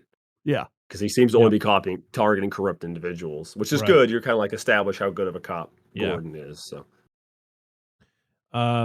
The car that Bruce drives is fucking amazing. It's a fucking, Yeah. it's a Corvette. Ah! it's a I don't know. I don't know the- C2 Corvette. And nobody steals it this time. I couldn't see the back window, so I didn't know. It's either 63 to 67 Corvette. It's one of my It doesn't favorites. have to have Yes. Alfred come get him. No, Yeah. it doesn't need Alfred to come get him. So I just fucking drive. Yep.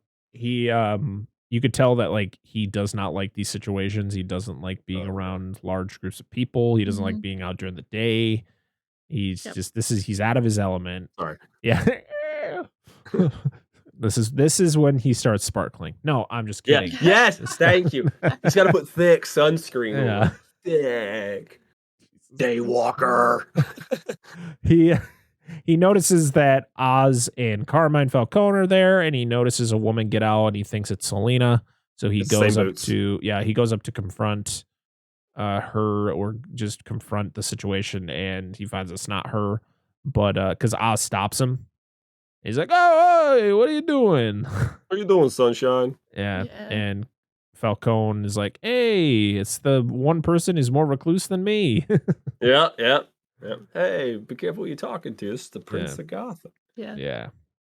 And they talk about, Falcone talks about the fact that Bruce's dad saved his life. He got shot. Mhm. Bruce's dad was a doctor. He pretty much did an operation on him, like on a dining room table at Wayne Manor. And Bruce saw the whole thing. So he was holding up his hippopotamus oath. Yeah. Simpsons reference. Hippopotamus oath. Before this whole thing, Alfred gives Bruce his cufflinks.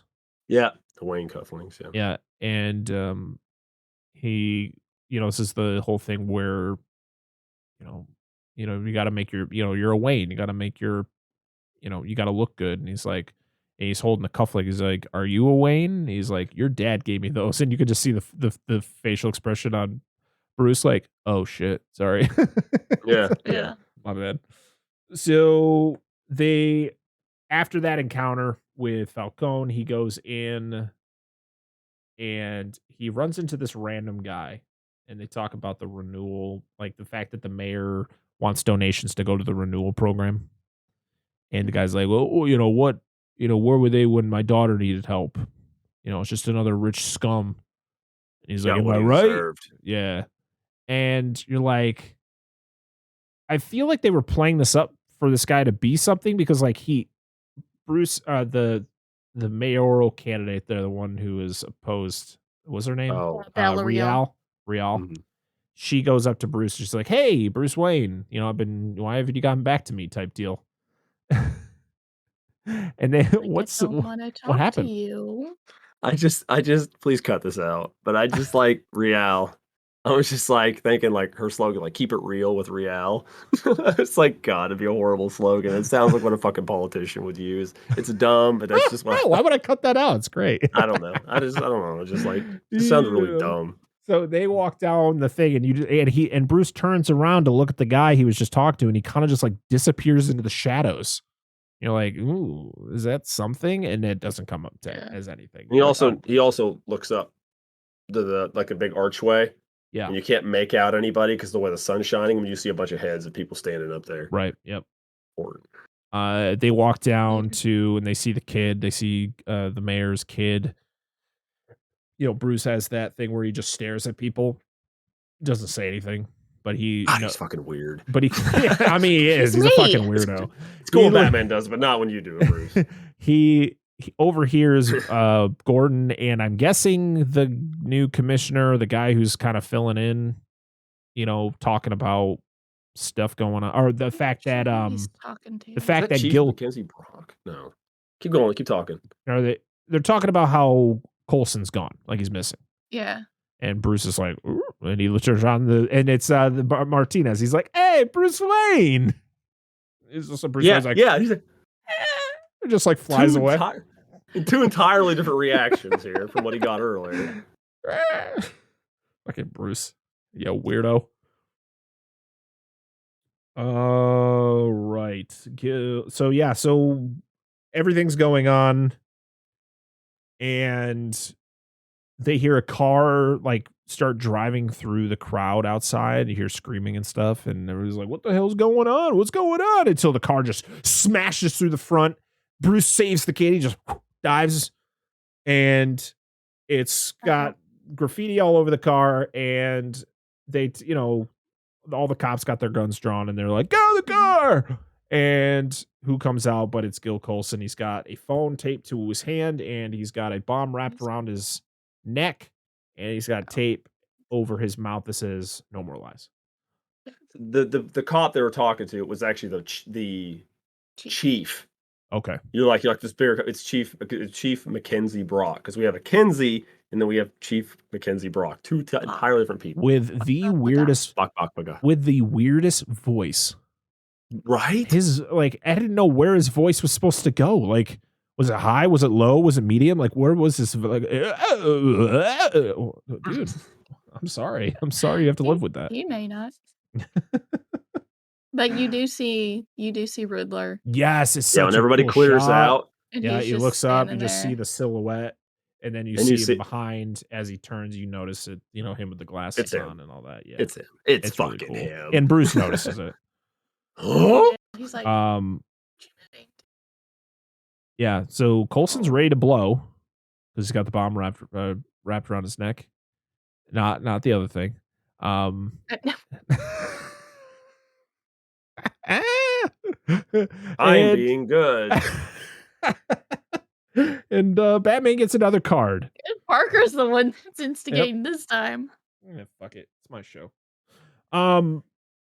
Batman shows up to open the card. Oh, this is a great scene where Batman comes out of the shadows again. Just fucking, you get the stop, you get the boot noise. Like, what the fuck is that? And then you see the one cop is in the window. He's like, oh shit, it's him. Yeah. It's the Bat. Gonna get a show tonight, dude. That's literally like the different greatest movie, thing but ever. I know. It's like the greatest thing ever. Like, imagine just seeing Batman and just get to go home to your wife and be like, babe, I saw Batman today. Like, it was so and then cool. the DA blew up. But that's beside the point. We saw Batman. We saw the fucking He was Bat. a bad man. It's okay. It's fine. Dude, oh my God. I know this has nothing to do with this fucking movie, but I was doing that shitty ass gangster Brooklyn accent I was doing there a second ago. And I just think of that meme of going around. You've probably seen it. It's Joe Rogan in that bathtub, and he's kind of like crunched up with his neck down. And Yeah, somebody's like, Joe Rogan right now looks like one of the mobsters from Batman. Like, it's the Bat. That's what I thought of. I'm sorry. Carry on. It's so dumb. Why do they all have to talk like that? I don't know. Hey, it's the Bat. They're all mobsters. That's how they gotta talk. Oh Lord. It's a requirement, I think. And you gotta do this too. Sorry, Italian viewers. Oh, Batman shows up and opens the card and answers the phone call that literally has been consistently ringing since Coulson got out of the car. How does that happen? Seriously. It Does would it ever have go to gone to voicemail? No, No, I mean, it would you- have gone to voicemail. I think you can set up your phone where it actually doesn't go to voicemail. I think there's a way that you can do that where it just consistently rings. I just feel sorry for the people that had to listen to it the whole time. Right? 'cause, you know, He's the one with it glued to his hand and a bomb. Yeah, he can't do anything. I mean, he's like, come on. Right. He's got his head down. He's like, okay, I'm tired of this. Riddler tells Batman he's a part of everything. He also tells Coulson he has to solve 3 riddles to stay alive. Pretty much and I love how like Riddler doesn't care that Batman's giving Coulson the answers. Oh yeah. Yeah. Because Batman immediately gets the answer to the first 2. And, and even Batman is feeding him information like, he wants to know how much you're getting paid. And he's like, well, what are you talking about? He's just like, how much do they pay you? And he's like, 10 grand to pretty much ignore certain cases. He's like, I get monthly payments. I mean, it just depends. Yeah.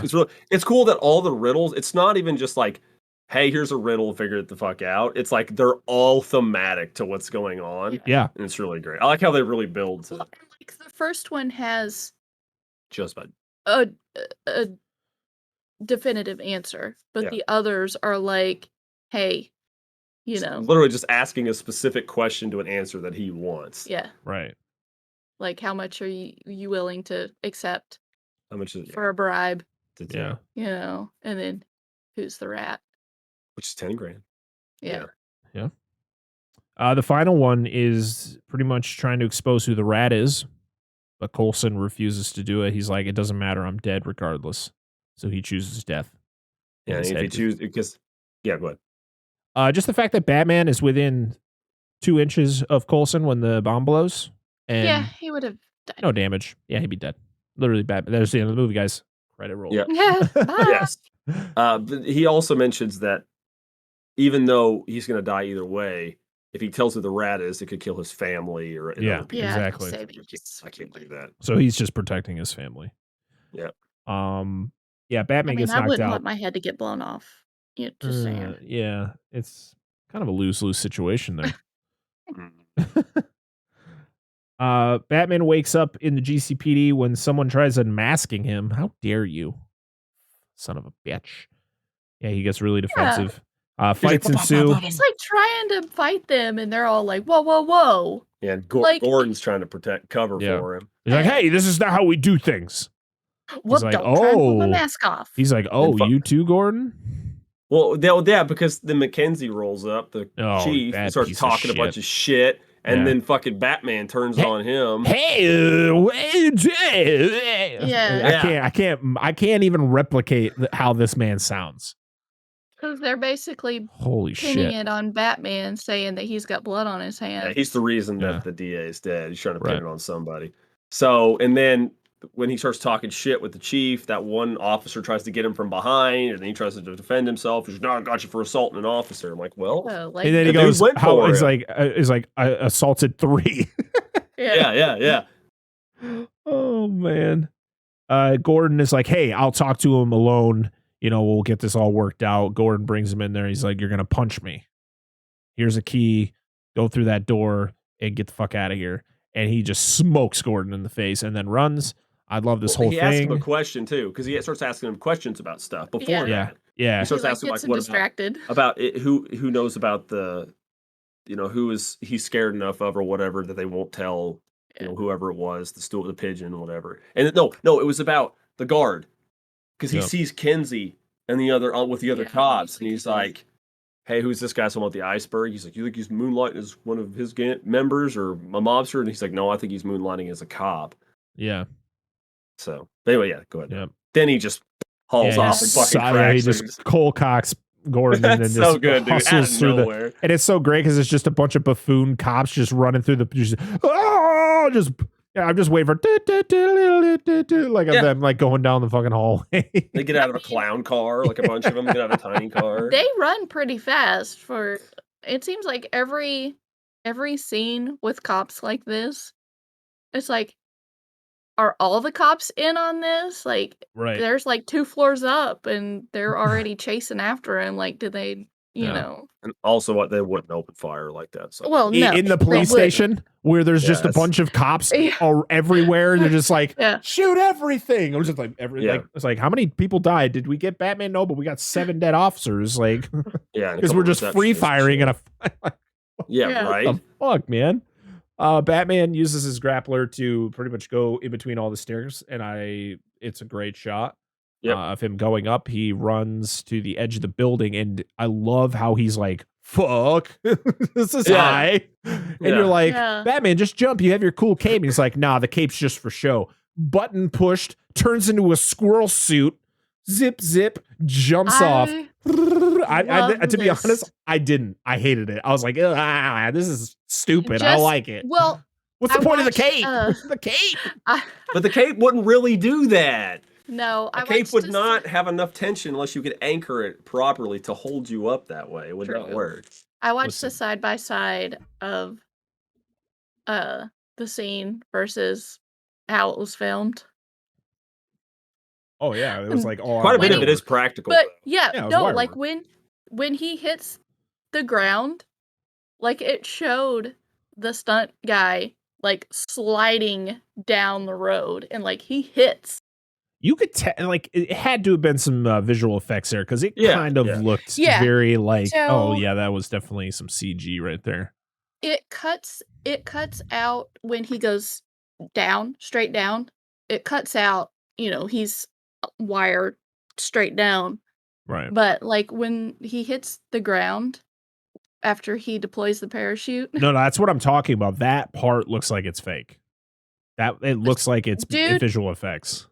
the stunt double hits the ground and like slides up a ramp and goes in the air. No, it's all practical once he hits the ground. Like he's Like sliding after he down. hits the bus, like when he opens Yeah. the parachute and it like.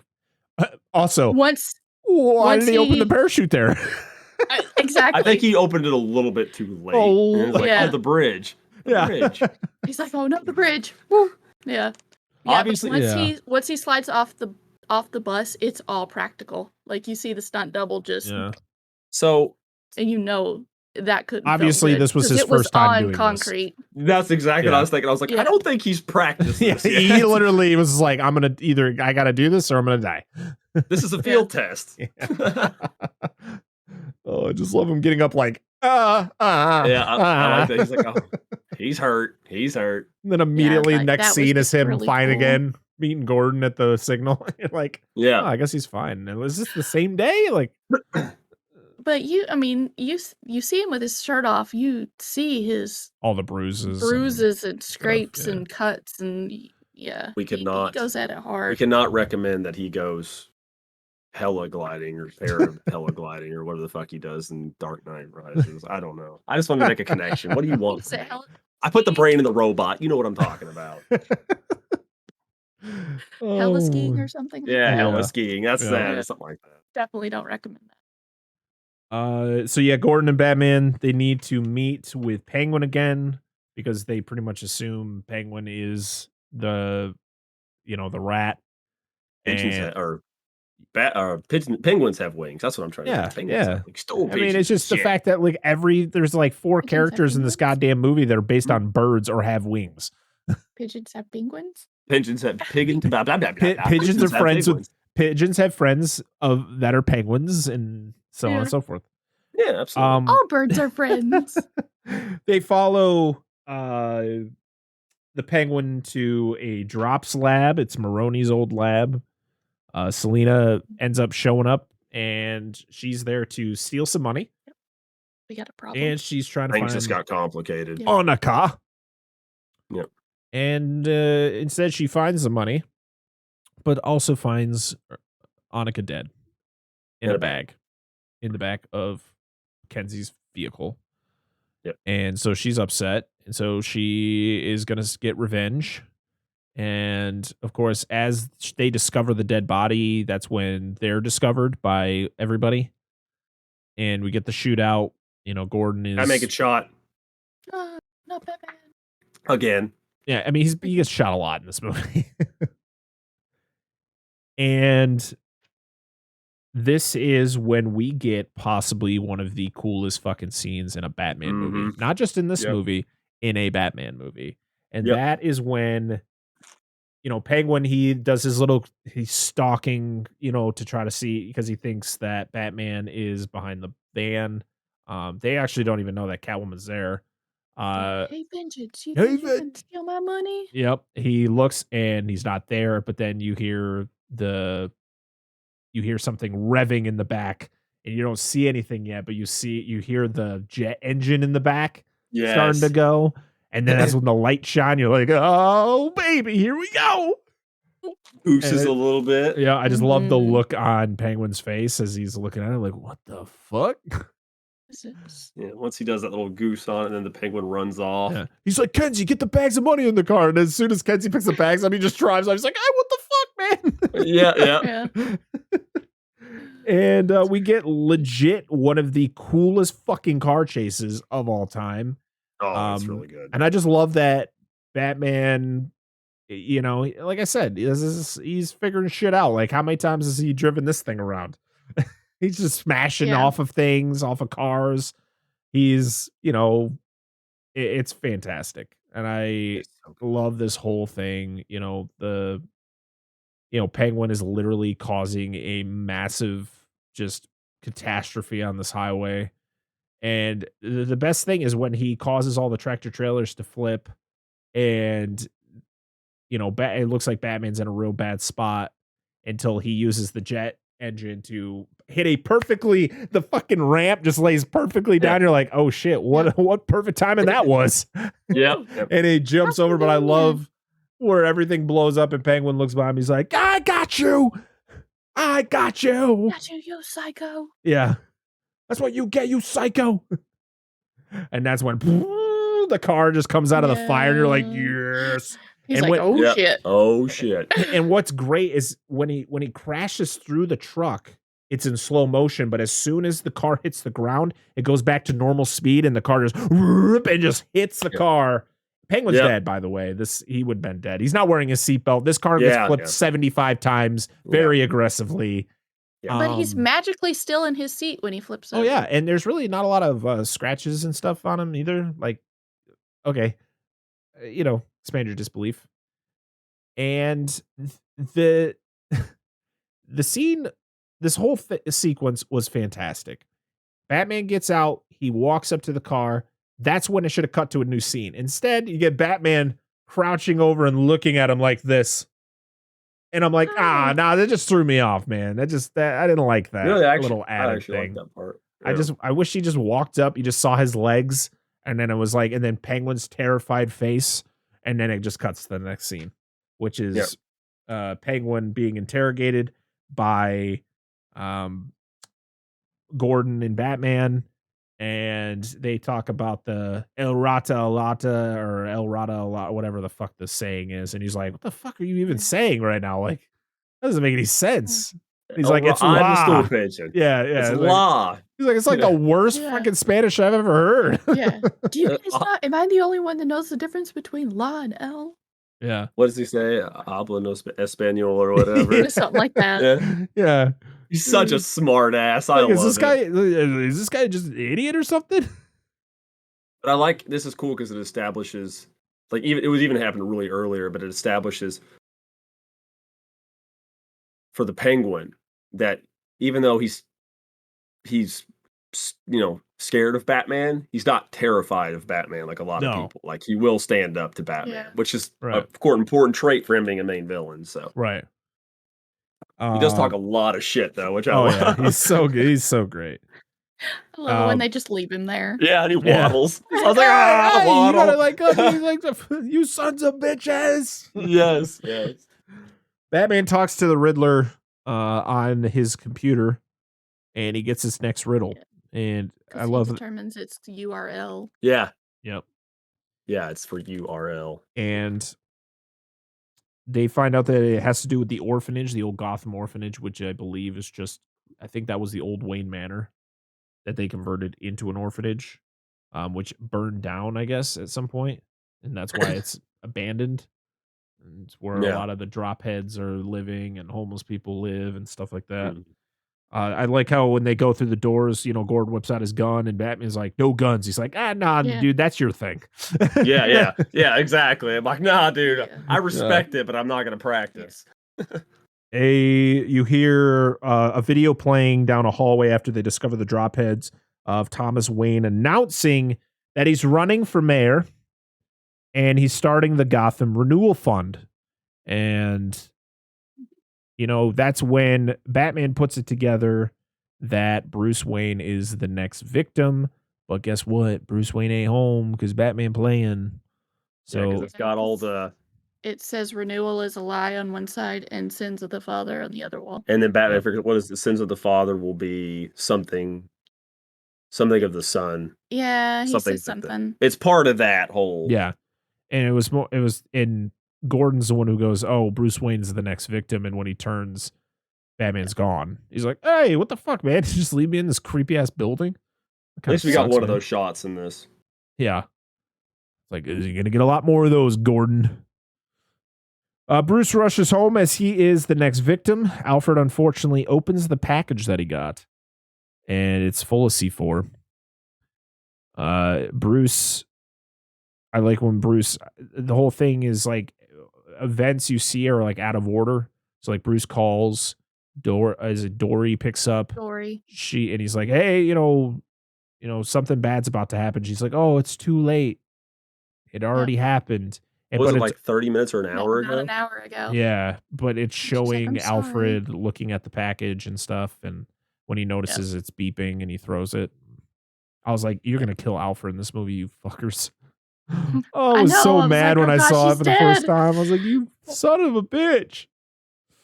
Because it's funny because he's driving toward Wayne Tower, Wayne Manor, whatever, and he doesn't see the smoke until after she tells.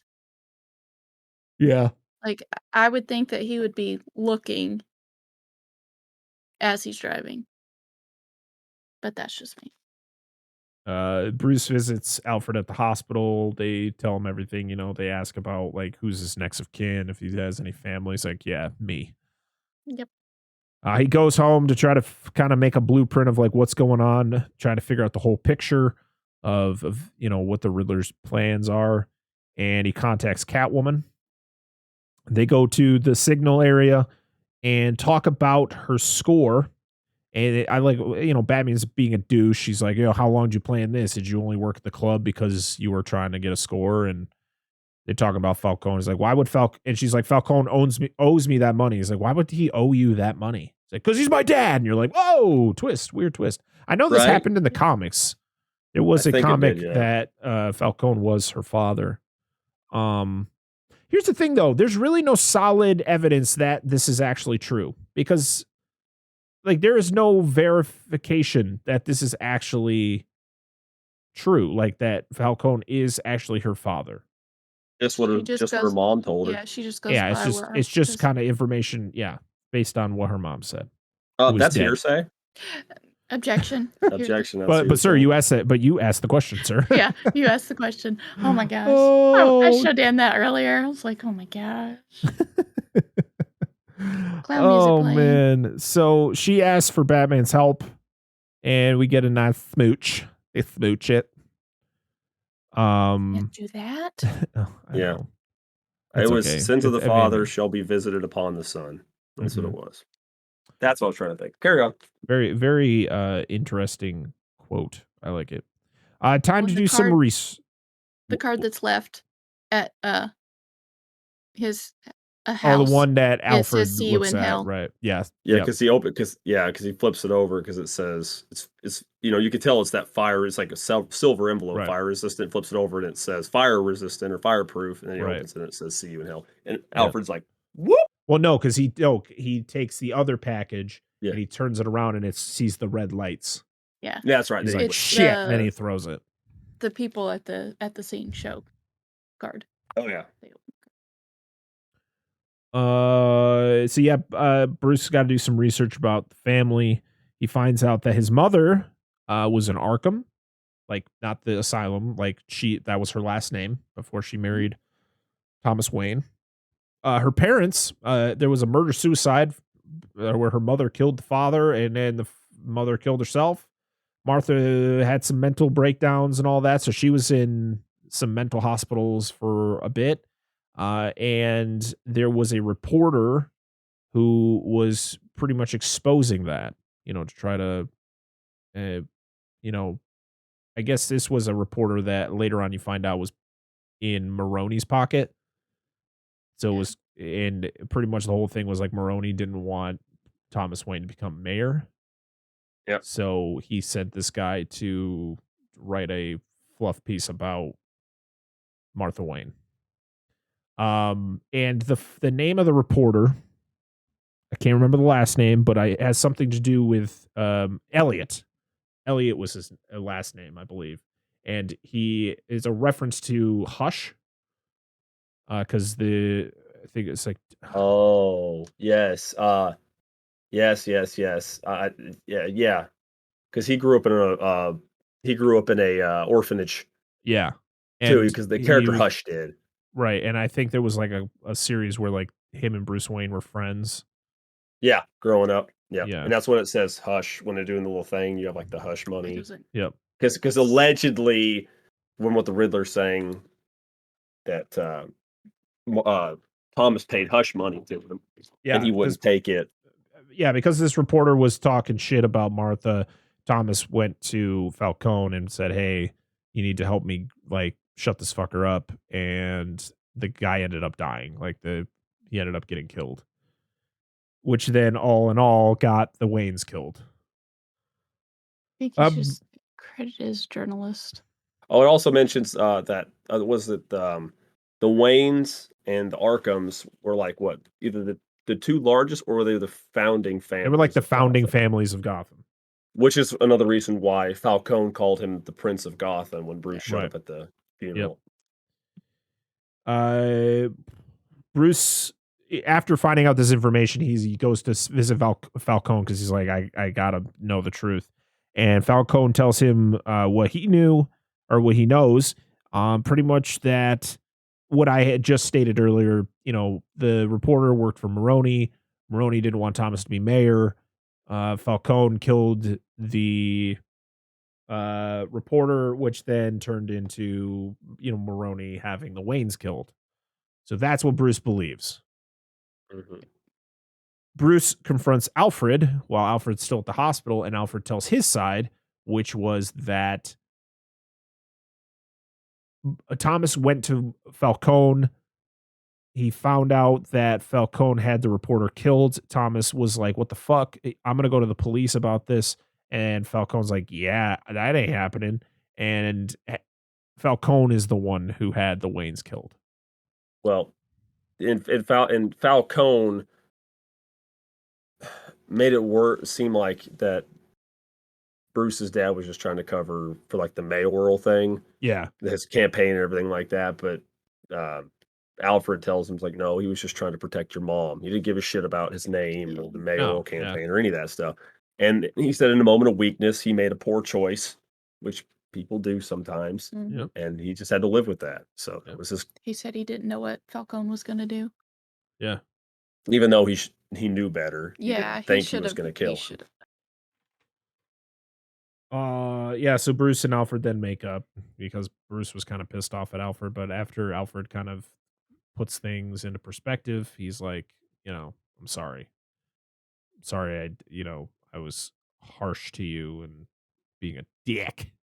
Mm-hmm. Yeah. And then he looks out and the bat signal is shining and they're like, what the fuck? So it shows them, boy, I like where he shows them driving into the where they park, and it's like Gordon's getting out. I was like, you didn't do this? Who the fuck is up there? Like, what's going on? Yeah, I thought it was you. And Gordon pulls his weapon out.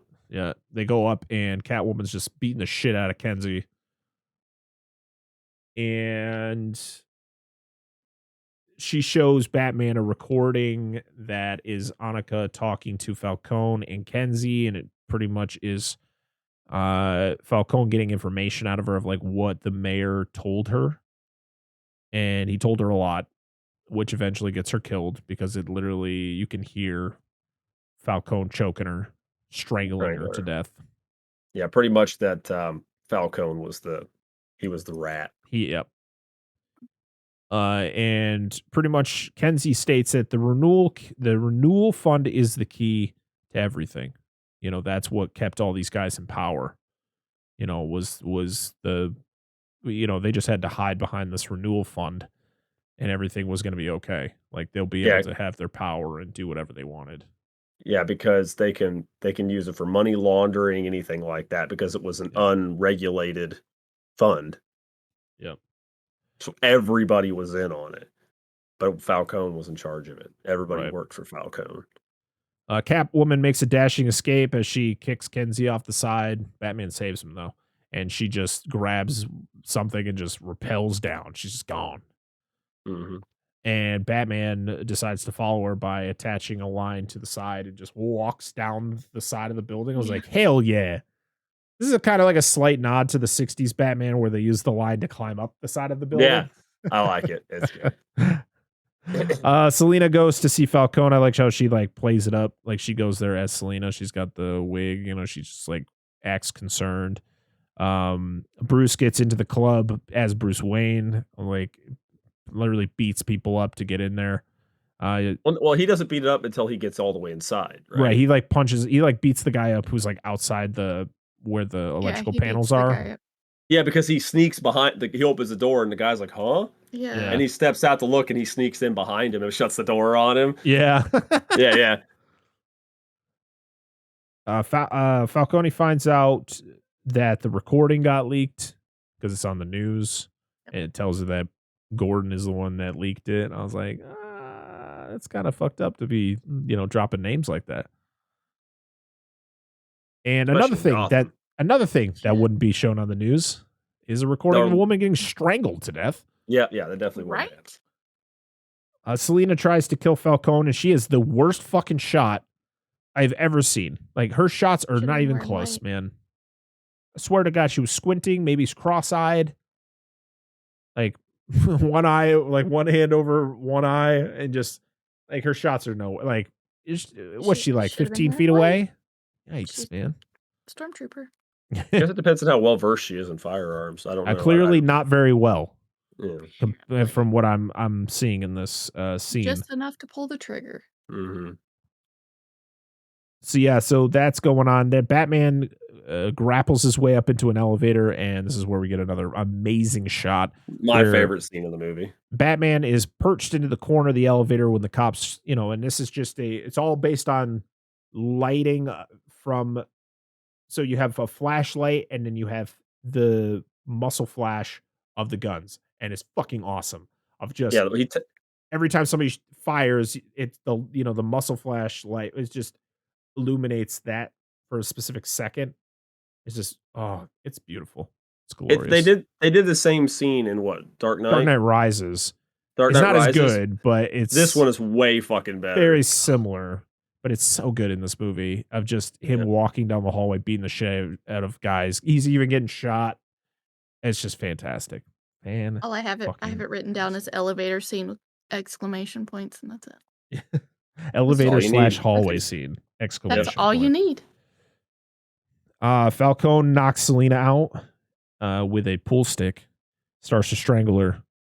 And this is, you made me do this. My own flesh and blood. You made me do this. Just like your mother. Yep. Oh, fucking piece of shit. Such a dickhead. Until Batman steps in, punches him once, and he's kind of just sprawled on the ground. And you get Batman escorting him out of the building, and he's, talking shit the whole time. Yep. He's like, am I supposed to be scared? Your cowl and your cape. Yeah. Work for me. But he also, this is before this, he has a big scene where he talks Selena down from shooting him. Right. Oh yeah, because he grabs the gun. Yeah. Yeah. But yeah, Yeah, and he talks a and lot of shit. and he Yeah. gets down to Shit. Gordon and says, you hear, what are you here with Zorro? Yep. And he's like, you do realize you all work for me. And then he opens the door and it's just a fuck ton of cops. And he's like, Or he says every cop in town works for me or something yeah, like that. yeah, it was something like that. Because And Gordon says not everyone. yep. And of course, Ramirez, is it Ramirez? The cop? The one who like shows up So. randomly everywhere. He's the one who Yeah. has a hold of Falcone. And this is where they're, him and Batman are having that conversation, and Oz steps out. He's like, "You rat," and he's like, "Oh, Oz, all big, a big man now, Oz." Yeah. He's like, It's "Oh, like he's pissed because he ratted out Maroni. Yeah. He's like, all you'll ever be is a gimp with wears oversized suits." He's like, "You son of a bitch!" And as he's about to shoot him, another shot comes from somewhere else and strikes Falcone. Falcone dies, and Yeah, they tackle a penguin. he's like, "I didn't do it. I didn't shoot. I didn't shoot." What's he say? He's like, Penguin says something before all that goes down. He said, "Enjoy your one night," and in Blackgate, he's like, enjoy your one night in Blackgate. Might be Because that's all you're gonna get. Yeah, exactly. So good. It references Blackgate. Yep. There's another one too later. So so you see that there's a guy perched up in a window with a sniper. That's where the shot came from, and then Batman goes, "It's the Riddler." They discover his serial killer pad. This is literally what I imagine every serial killer lives like. And Riddler is getting some. Oh no, we won't get to that quite yet. But yeah, they go through the apartment. And they're like, "He's not here," and that's when they get the call. He's like, "Hey, some woman saw this guy go down the fire escape, and he went into the corner diner." Like, oh shit. So they all go around the corner diner. It's just one dude in there. And they go in. It's like, "Put your hands up." He's like, I just ordered a nice slice of pumpkin pie." Yeah. And they go in to arrest him. He's got like multiple IDs. Like, "Which one is you?" He's like, "Whatever you want." Yeah. Like, and I think his actual name was Edward Nashton. Yeah. And he was a what was he? A forensic. Yeah, he was accountant. a forensic accountant. What the fuck is that? Is that just like somebody who like investigates like fraud and stuff? Probably. That makes sense. And I like how he does the question mark in his latte or cappuccino or whatever the hell this drink is. Yeah. He's got a bunch of diaries and ledgers that are filled with everything from ciphers to codes. He's got like just kind of diaries that talk about pretty much, his days and what he's doing.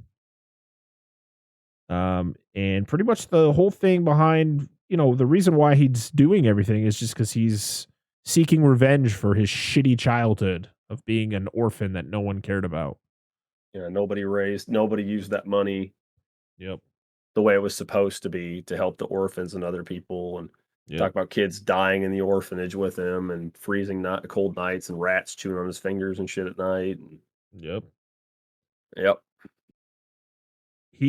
So we get one last card for Batman under the watchful eye of an actual bat. Like he has to reach into the cage with the bat inside to get it. And it says, "My confession." And Batman thinks immediately that Riddler knows who he is. And because he sees the stuff on the wall and Right. it says, "I know the real you." Yeah. The real you. The real you. But he also in that letter that silver tool's in there too. Mm-hmm. Yeah. This is my confession, and that silver tool's in there. Yep. And so Batman thinks it's over. Batman thinks he knows who he is. He said, "Well, this might be the end of Batman." And before he leaves, he tells Gordon that he's a good cop. Because he got response that didn't he get in that whole scene. Someone come in and say somebody said, "Hey, Riddler wants to talk to Batman." Yeah, at Arkham. Yep. So Batman goes down to visit the Riddler. The Riddler tells him his story. He talks about how he hates Bruce Wayne because, unlike him, where he was an orphan who lived in, poverty and having to deal just with in some of the worst conditions. Bruce Wayne got to be the billionaire orphan where he had all that money, A warm place to stay and someone to take care of Yeah, him. And he shit like wasn't an orphan. Well, and he also, the way the whole scene starts where he keeps saying Bruce Yes. Wayne. Yeah, and that's And where Batman's like, this- shit. But even then, Batman doesn't, like, he does his best not to react to it. Yeah. He just doesn't, like, he does his Batman. He just doesn't say anything. Yep.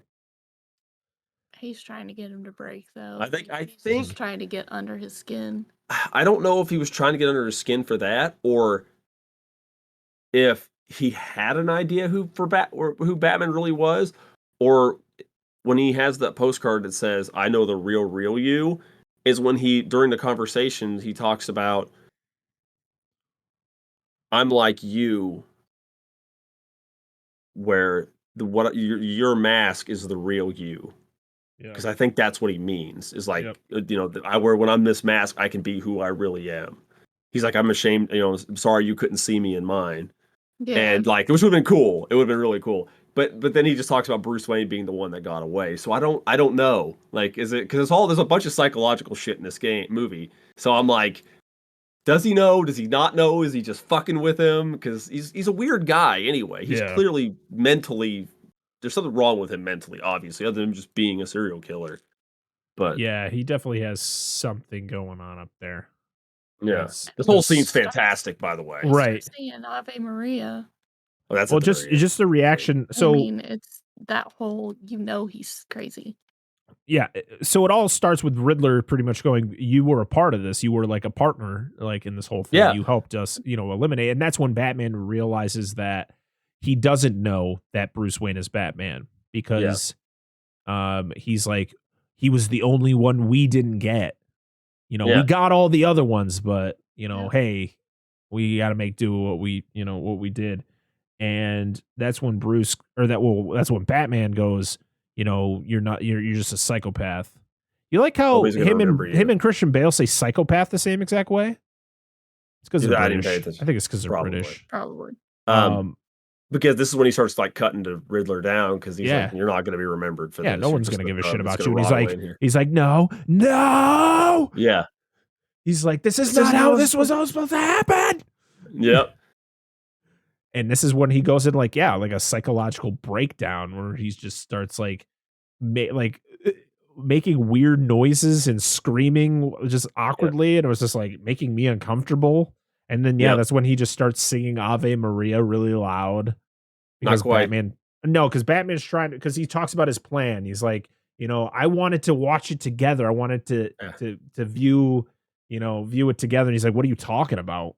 What did you do? And he's like, to the end of the plan, and then Batman just stands there like saying nothing, and then that's when you realize the Riddler had him the whole fucking time. Like he's like, you did not have this. You may have thought you were in control of Batman. You were not in control of this at all. Well, yeah, because he even states he's like, I guess I thought you were smarter than you actually are. Yeah. I gave you too much credit. You're not as smart as I thought you were. Yep. And it's so good. Then he starts singing. Yeah, he starts singing. Because he won't tell him what he means. Yep. Fantastic. Batman goes back to Riddler's apartment to figure out what his plan is. Ramirez is there. Or Martinez. No, it's Martinez, not Ramirez. Yeah, it's Martinez. Yeah, Martinez. And he's like, hey, you probably shouldn't touch that.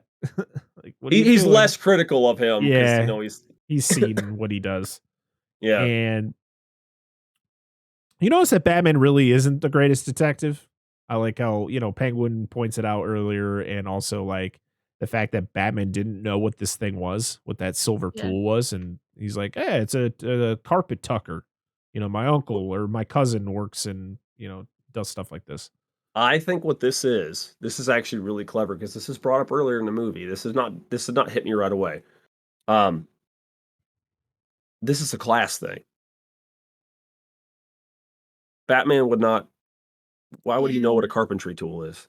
He wouldn't know That's what not. this He's nothing is. he never had to do in his entire life. Why would he Yeah. know what a carpentry tool is? I guess. Selena Kyle mentioned something to him earlier. It's like, you had to be raised rich because you would not understand the stuff that we've been through as poor people.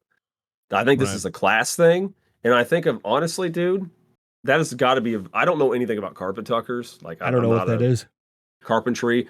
I'm assuming it's just to help tuck the carpet around the edges. Yeah. So Yeah. it's you're not like have edges. It's to tuck it under the The baseboard. yeah. Yeah. Yeah. And then so it's But- like doesn't fold up and stuff.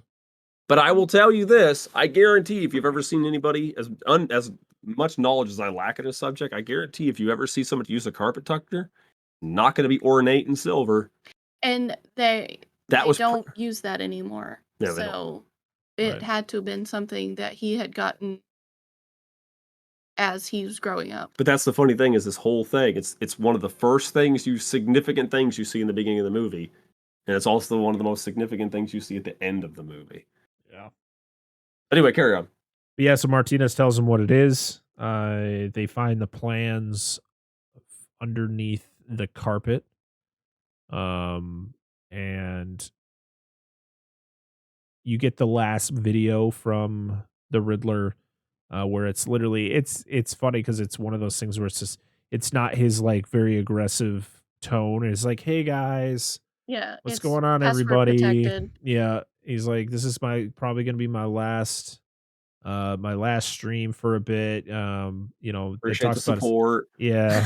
talks about his whole plan and everything. He's like, I just want to thank people for, was it the detonator? Like, thanks for the guy who gave me the recommendation on the detonator. I was like, Yep. holy shit. This isn't Detonator? like there's things like, I mean, there are forums like 100% that are like this. Well, but this Terrifying. is after he pulls it up and sees the whole map of Gotham underneath the carpet in his Yeah. room. Yeah, and then he finds it's got the different lights in different locations, like little bulbs and where the vans are set up. Yeah, it says a real change or time for real, whatever it is, and that's the code to watch the video. Right, and that's when he gets through the whole thing and talks about the parking the vans in certain spots. There's 7 vans on the seawall. Yep, seawall. and they all blow. And Riddler watches from his cell. Yep, and this is a really cool scene because he starts out talking that scene just very normally, like casually, like you talk to friends. He's in his getup, but he doesn't. He's not doing the theatrics, right? Yeah. But as the video goes on, he starts working into the theatrics where he talks about the vans and about the plan and all that stuff, and it's really good. And about how I love Riddler from his cell, and he's just going, oh, he's enjoying it. Yeah, he's enjoying having the fuck out of him because he is having the time of his life.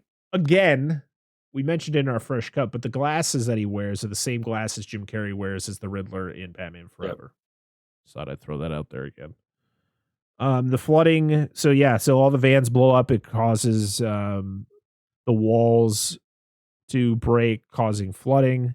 Floods the cities. I love how it shows like the drawing on the floor of a certain street, and then it turns to, which I really think is a miniature. I thought it was really cool how just like it shows like from a certain view where it shows the water rushing in and all the people, like by the time with how fast it starts, you're not gonna have enough time to evacuate. Yeah, it's just people are gonna die. Yep.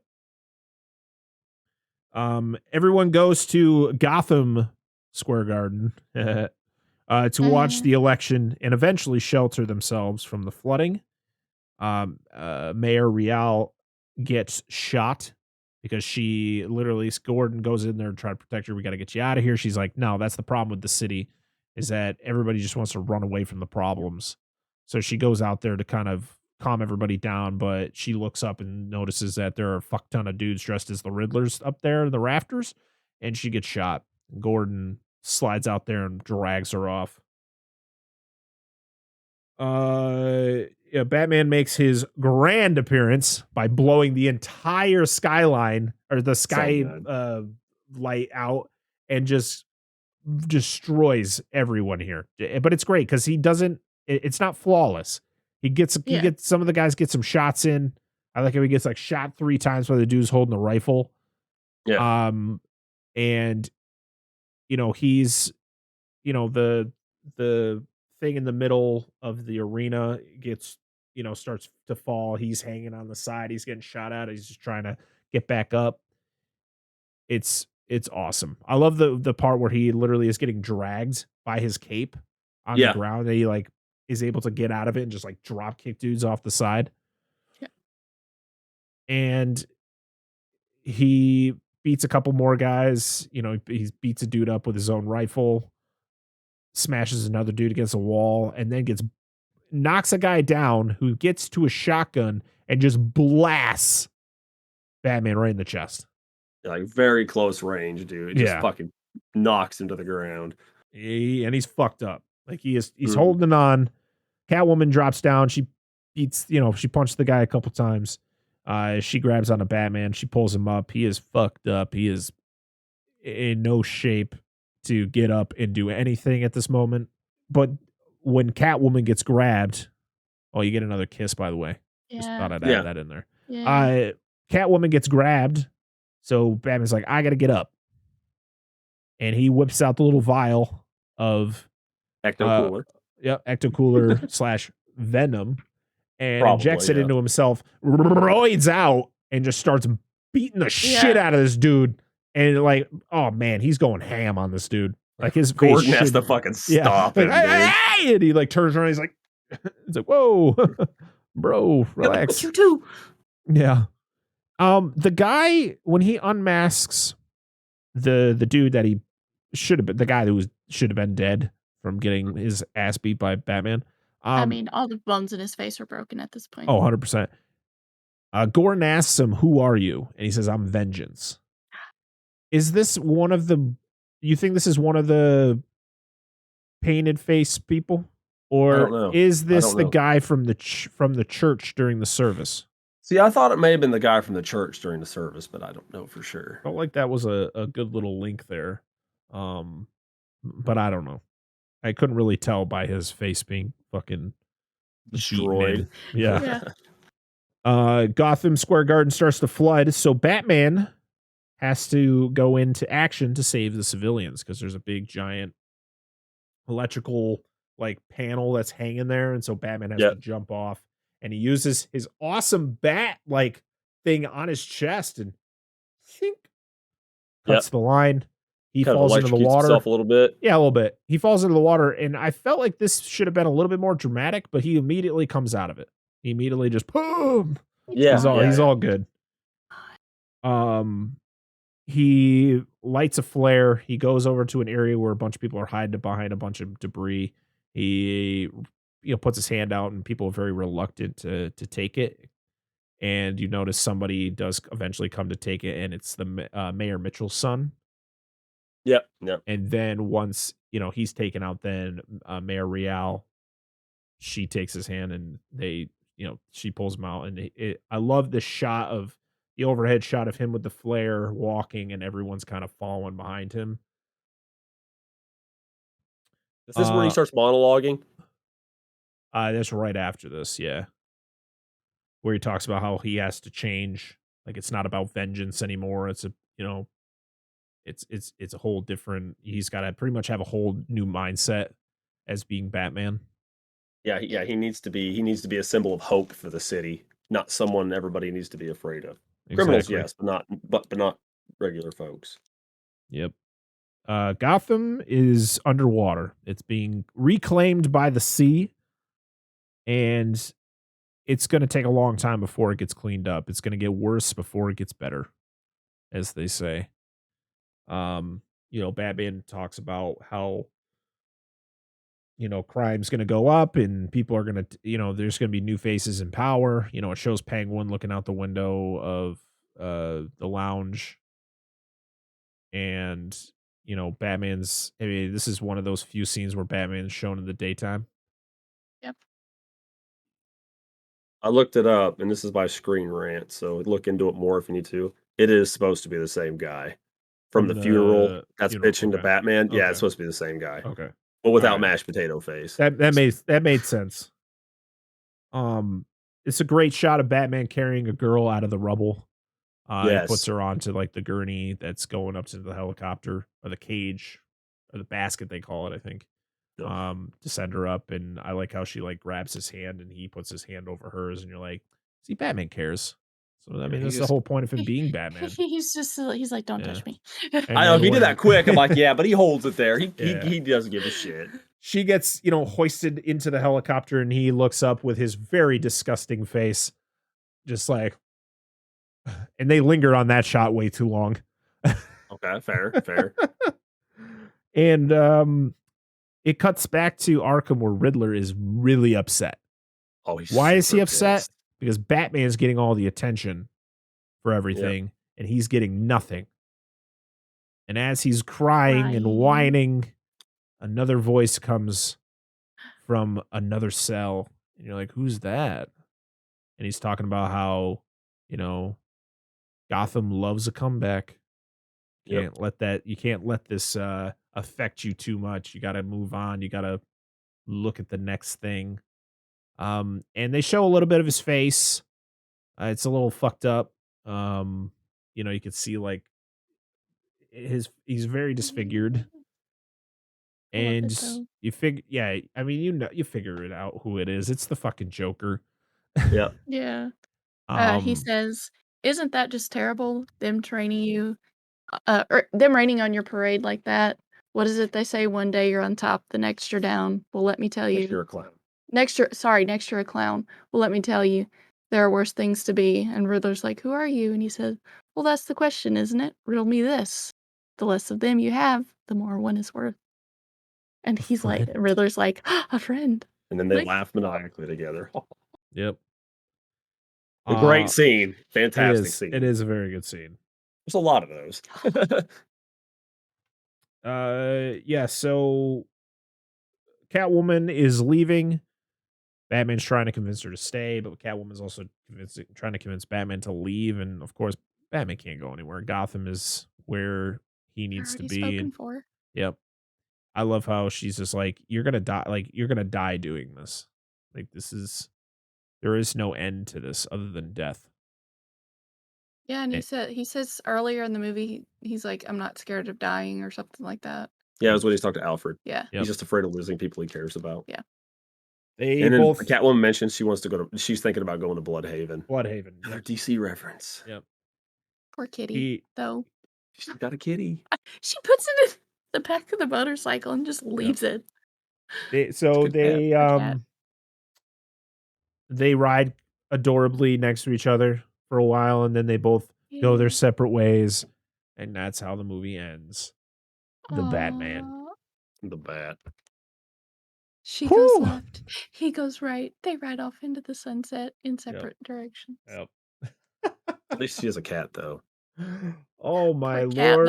What happened to the other cats that were in her apartment? She had like 4. I know. Don't She's worry. good at picking up strays, remember? Yep. Yeah, she's Yep. good with strays. She has a So thing that's about it. strays. That's the Batman.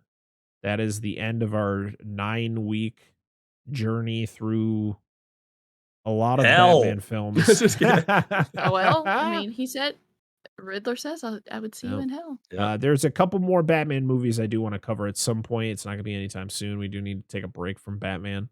I would love to sit down and talk about Mask of the Phantasm because Yes. it's a great movie. It's probably the only Batman movie we're probably going to cover on here, like animated wise, other than we've already done Lego Batman movie. But Mask of the Phantasm is probably it's probably the greatest animated Batman film. And some people even consider it as one of the greatest Batman films. So I figure we'll cover it at some point. Also, we'll cover Batman v Superman Dawn of Justice, which will add to our rankings and all that. So stay tuned for that. Yes. But before we get into our rigmarole of what's going to be happening coming up, we got some rankings to do. Some rankings. Rankin Bass. Rankin Rankings. Bass. Rank it fast. Rankin Bass. So let me scroll all the way back to my list here. Let me get there. All right. Here we go. So we're going to start off with Batsuits. Currently, our rankings go. Number 1, The Dark Knight / The Dark Knight Rises at number 1. Number 2 is Batman Forever. Number 3 is Batman Begins. Number 4 is Batman Returns. Number 5 is Batman 89. Number 6 is Lego Batman. And number 7 is Batman and Robin. Where do we put the Batman suit in this ranking? Number 1. It's my favorite Batman suit. I like it a lot. I like the there it Bale is. one too. I like the Bale there one it is, too. people. Batman 89 suit just keeps going farther down the list, and people are gonna be so angry when we release this full ranking. It's fine. All Listen, right. I get the nostalgia, but it's not very realistic looking. Like, dude, it's like a big rubber cowl. It would not work. Yeah. Oh, yeah. And like it doesn't even need all of the bells and whistles on it. Like this one is just designed better. I think this think is just a better evolution of just the Batman. I think my Begins only suits. dislike on this suit is I don't like the collar that he has around. See, I don't like it. I like that. I actually do like just it because it's a good way to because- separate it without it looking. Yeah. Because it's either that or you just do like the regular helmet thing that the Dark Knight Rises have, which I like. Yeah, but I like Right, it. well, I'm outvoted, so it's the new number 1. Democracy. The Batman is our new number 1. I'm not going through the whole list again. Just know the Batman suit is number 1. And now we move on to Batmobiles. Currently, the rankings are number 1, Batman 89. Number 2, Batman Returns. Number 3 is the Tumbler from the Dark Knight trilogy. Number 4 is the Batmobile / Prowler from Lego Batman. Number 5 is Batman Forever. And number 6 is Batman and Robin. Where are we putting the Batmobile from the Batman? Are we putting this at number 1? I really like this Batman. This fucking Batmobile is so fucking cool. It's so dope because it doesn't look ridiculous. Like, I get it. Like, that's kind of a Batmobile thing, but it feels like an early Batmobile. Like he would have. Yeah. It feels like practical. Definitely. For what he was doing. I definitely agree. It's a car that he has gotten from probably a junkyard that he has. It's all custom built. That he has put engine in. A jet engine. Yeah. Because why not? All right. Next is villains. Here we go. I gotta keep track of what fucking number I might have to write the number in as I'm saying them. Number 1 is Joker from The Dark Knight. Number 2 is Bane from The Dark Knight Rises. Number 3 is Joker from Batman 89. Number 4 is Penguin from Batman Returns. Number 5 is Scarecrow from Batman Begins. Number 6 is Riddler from Batman Forever. Number 7 is Two-Face from The Dark Knight. Number 8 is Mr. Freeze. Number 9 is Joker from Lego Batman. Number 10 is Two-Face from Forever. And number 11 is Poison Ivy / Bane from Batman and Robin. Where are we putting the Riddler? So there's no way he's about number that. 1. No, he's number 2. I'd say he's 2. He's number 2. Because you can't beat. I think I adore his thing. I mean, I love Bane. I'm just gonna get outvoted for everything because I think he's like number 4 for me. Like, really? I think he is worse. I think. Well, to be honest, I don't think Bane should be number 2. Like, okay. So carry on. Well, I want to hear your reason. I just think the Joker from '89 is like one of the greatest villains. It's like the Jokers were just so well written in both those movies. Like, I really like I would probably say Riddler's number 3. But that's without Bane being at number 2 because I don't think Bane should be that fucking high. Yes. But, hey, I'm outvoted, so I guess the Riddler's going number 2. Okay. This is what you get. Jesus Christ, this fucking list is a nightmare. Oh, I love it. People are gonna hate it so much. Like, this is horse shit. Like, yes, it is. Oh God! All right. Now we move on to Batman himself. Currently, number 1, Christian Bale. Number 2, Michael Keaton. Number 3, Val Kilmer. Number 4, Will Arnett. Number 5, George Clooney. Where are we putting Robert Pattinson? He's not number 1 for me. He can't be. All right. He's definitely number 3.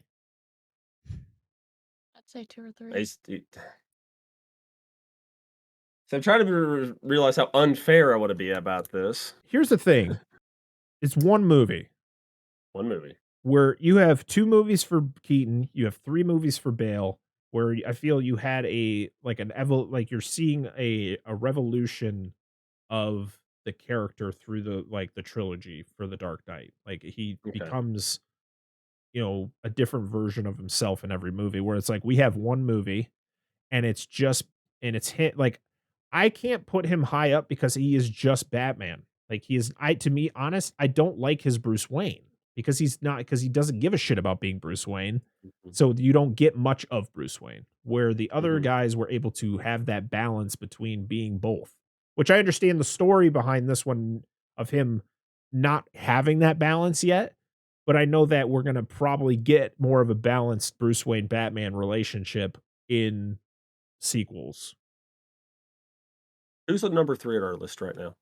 Kilmer. And to be honest, those guys can literally just stay on the fucking bottom. Like, Yeah. that's why I'm I said thinking Pattinson goes 3 for me. I just um, can't put him over Keaton or Bale. I'm gonna put I'm gonna give him a tentative 3 because I think he's better I personally like him better than Keaton, but I don't have the nostalgia for Keaton like you do because But I here's the think thing Keaton's is, great. it's not nostalgia. I thought he was a good Batman and a Yeah, good but Bruce Wayne. Like, it's not this. Like, I don't play nostalgia in this. This is just what I like. These are like, I just think that I don't have enough of Pattinson yet. I liked him as Batman, but I Mhm. don't. We didn't get much of Bruce Wayne, and what we did get was a whiny was just a little goth guy, just like, "Bleh, I don't like anything. Yeah, that's I true. don't like it," and which I understand that's what they wrote for the character, Yeah. and that's the whole Yeah. point. But I need to see the balance. Like, I'd like to be honest, when Batman 2 comes out and we review it, maybe we can move him up because I'll be like, well, there we go. He is I'm now gonna able to be those 2 characters. I'm gonna give it a tentative 3 because I personally like him more than Keaton, but I'm not a big Keaton fan. I shouldn't say I'm not a big Keaton fan. I like him as Batman in those films, but that's not my Batman to me. And this is the closest to me that he's been to Batman, in my opinion.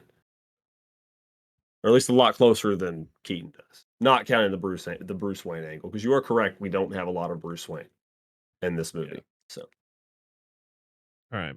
So it goes for right now. It's Bale, Keaton, Pattinson, Kilmer, Arnett, Clooney. okay. Our final is the films itself.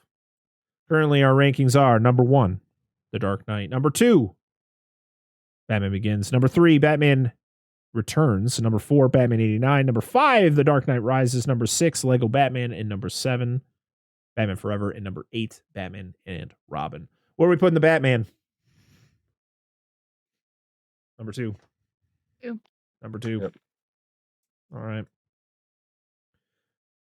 So I will be putting this list together. This will be out probably the Monday after this episode release. I have a whole graphic of all the rankings. There'll be a nice pretty thing so people can look at it, get mad at it, and send us hateful comments. But you know what? Some of these rankings aren't mine. All right. Bane does not deserve to be now number 3. He should be way farther down. But you know what? I got outvoted. It's a problem with having 3 people. I need that That's extra right. person so we can have ties, so we can figure something out. Coin flip. But nope, I Get get your wife outvoted. on. It's fine. I tried. It's not gonna work. Then she can take your side. All right. Well, we got it. That's it. That is the end of our Batman reviews for now. Like I said, we'll come back to it later on. There's a couple movies we're going to be adding on to. And of course, they're going to be making more Batman movies. Until we're dead and right. after. But next week, we are going to be sitting down and talking about the entire Friday the 13th franchise. We're going to be sitting down. We're going to be doing small discussions on each film. We're going to be ranking them because when that episode releases, it will be Friday the 13th. So we figured, why not talk about that franchise? Because sure, we need to put ourselves through that torture. I'm down for it. I'm down. I mean, we talked about it. We decided that was what we were going to do, and there we go. we'll announce what our next episode will be once that comes out. Videos that released already during the week. You should have gotten our Halo episode 5 review, or episode 6, my mistake, that I did with Andrew Schoening. On Tuesday will be our final video debut of like after this video debut, there is literally every single podcast we've ever done will be in video form. It's our final show as the Parker Chronicles. It was Bad Boys 2. Our final show before we officially became Dissect That Film. Wednesday, with no fresh cuts. You didn't get a fresh cuts this week. Thursday is my should have been the Moon Knight review for the season finale. I should have had a special guest on. I'm not going to say who it is because I don't know if that person was. Listen, like I said, we review this on Sunday, and everything that gets released before this comes out gets recorded after. So I'm trying to hey, I think that's what we did. At some point, I'm just not going to. Yeah. Sucks trying to remember that shit. Yeah. So that's what you should have gotten. You're getting Friday the 13th retrospective. That's what we'll call it going into after this episode. And then, we're going to be talking about some fun movies going forward and hanging out with some cool people. We didn't have a special. We were supposed to have a special guest today. Unfortunately, they couldn't make it, so we just did. We had the shows must go on, and then we literally we're almost at the time that this movie is. Like, the movie is 2 hours and 56 minutes. We are at 2 hours and 45 minutes of recording. This is going to be one of our longest episodes, and it's going to be a blast to fucking edit. Jeez. Oh, God. Screw it, guys. I'm not editing this. This is all raw. You're getting it all. All night long. All done. All right, everybody. Thank you so much for all the support. Make sure you go follow these wonderful people on all their social medias. All the links will be down in the description. Same with Dissect That Film. We're on everything: Facebook, Instagram, Twitter, TikTok. We just released a TikTok, our first official Dissect That Film TikTok. It was pretty cool. So go check that out. I'm going to try to do more as consistent as I can. Yeah, that's about it. Hope you all have a wonderful week. Thank you so much. Until next time, I am Brett Parker. That is Dan and Angela of DNA Gaming. We are Dissect That Film, and this has been the Dissect That Film podcast number 52. Have a great night. Watch Jurassic Park 3.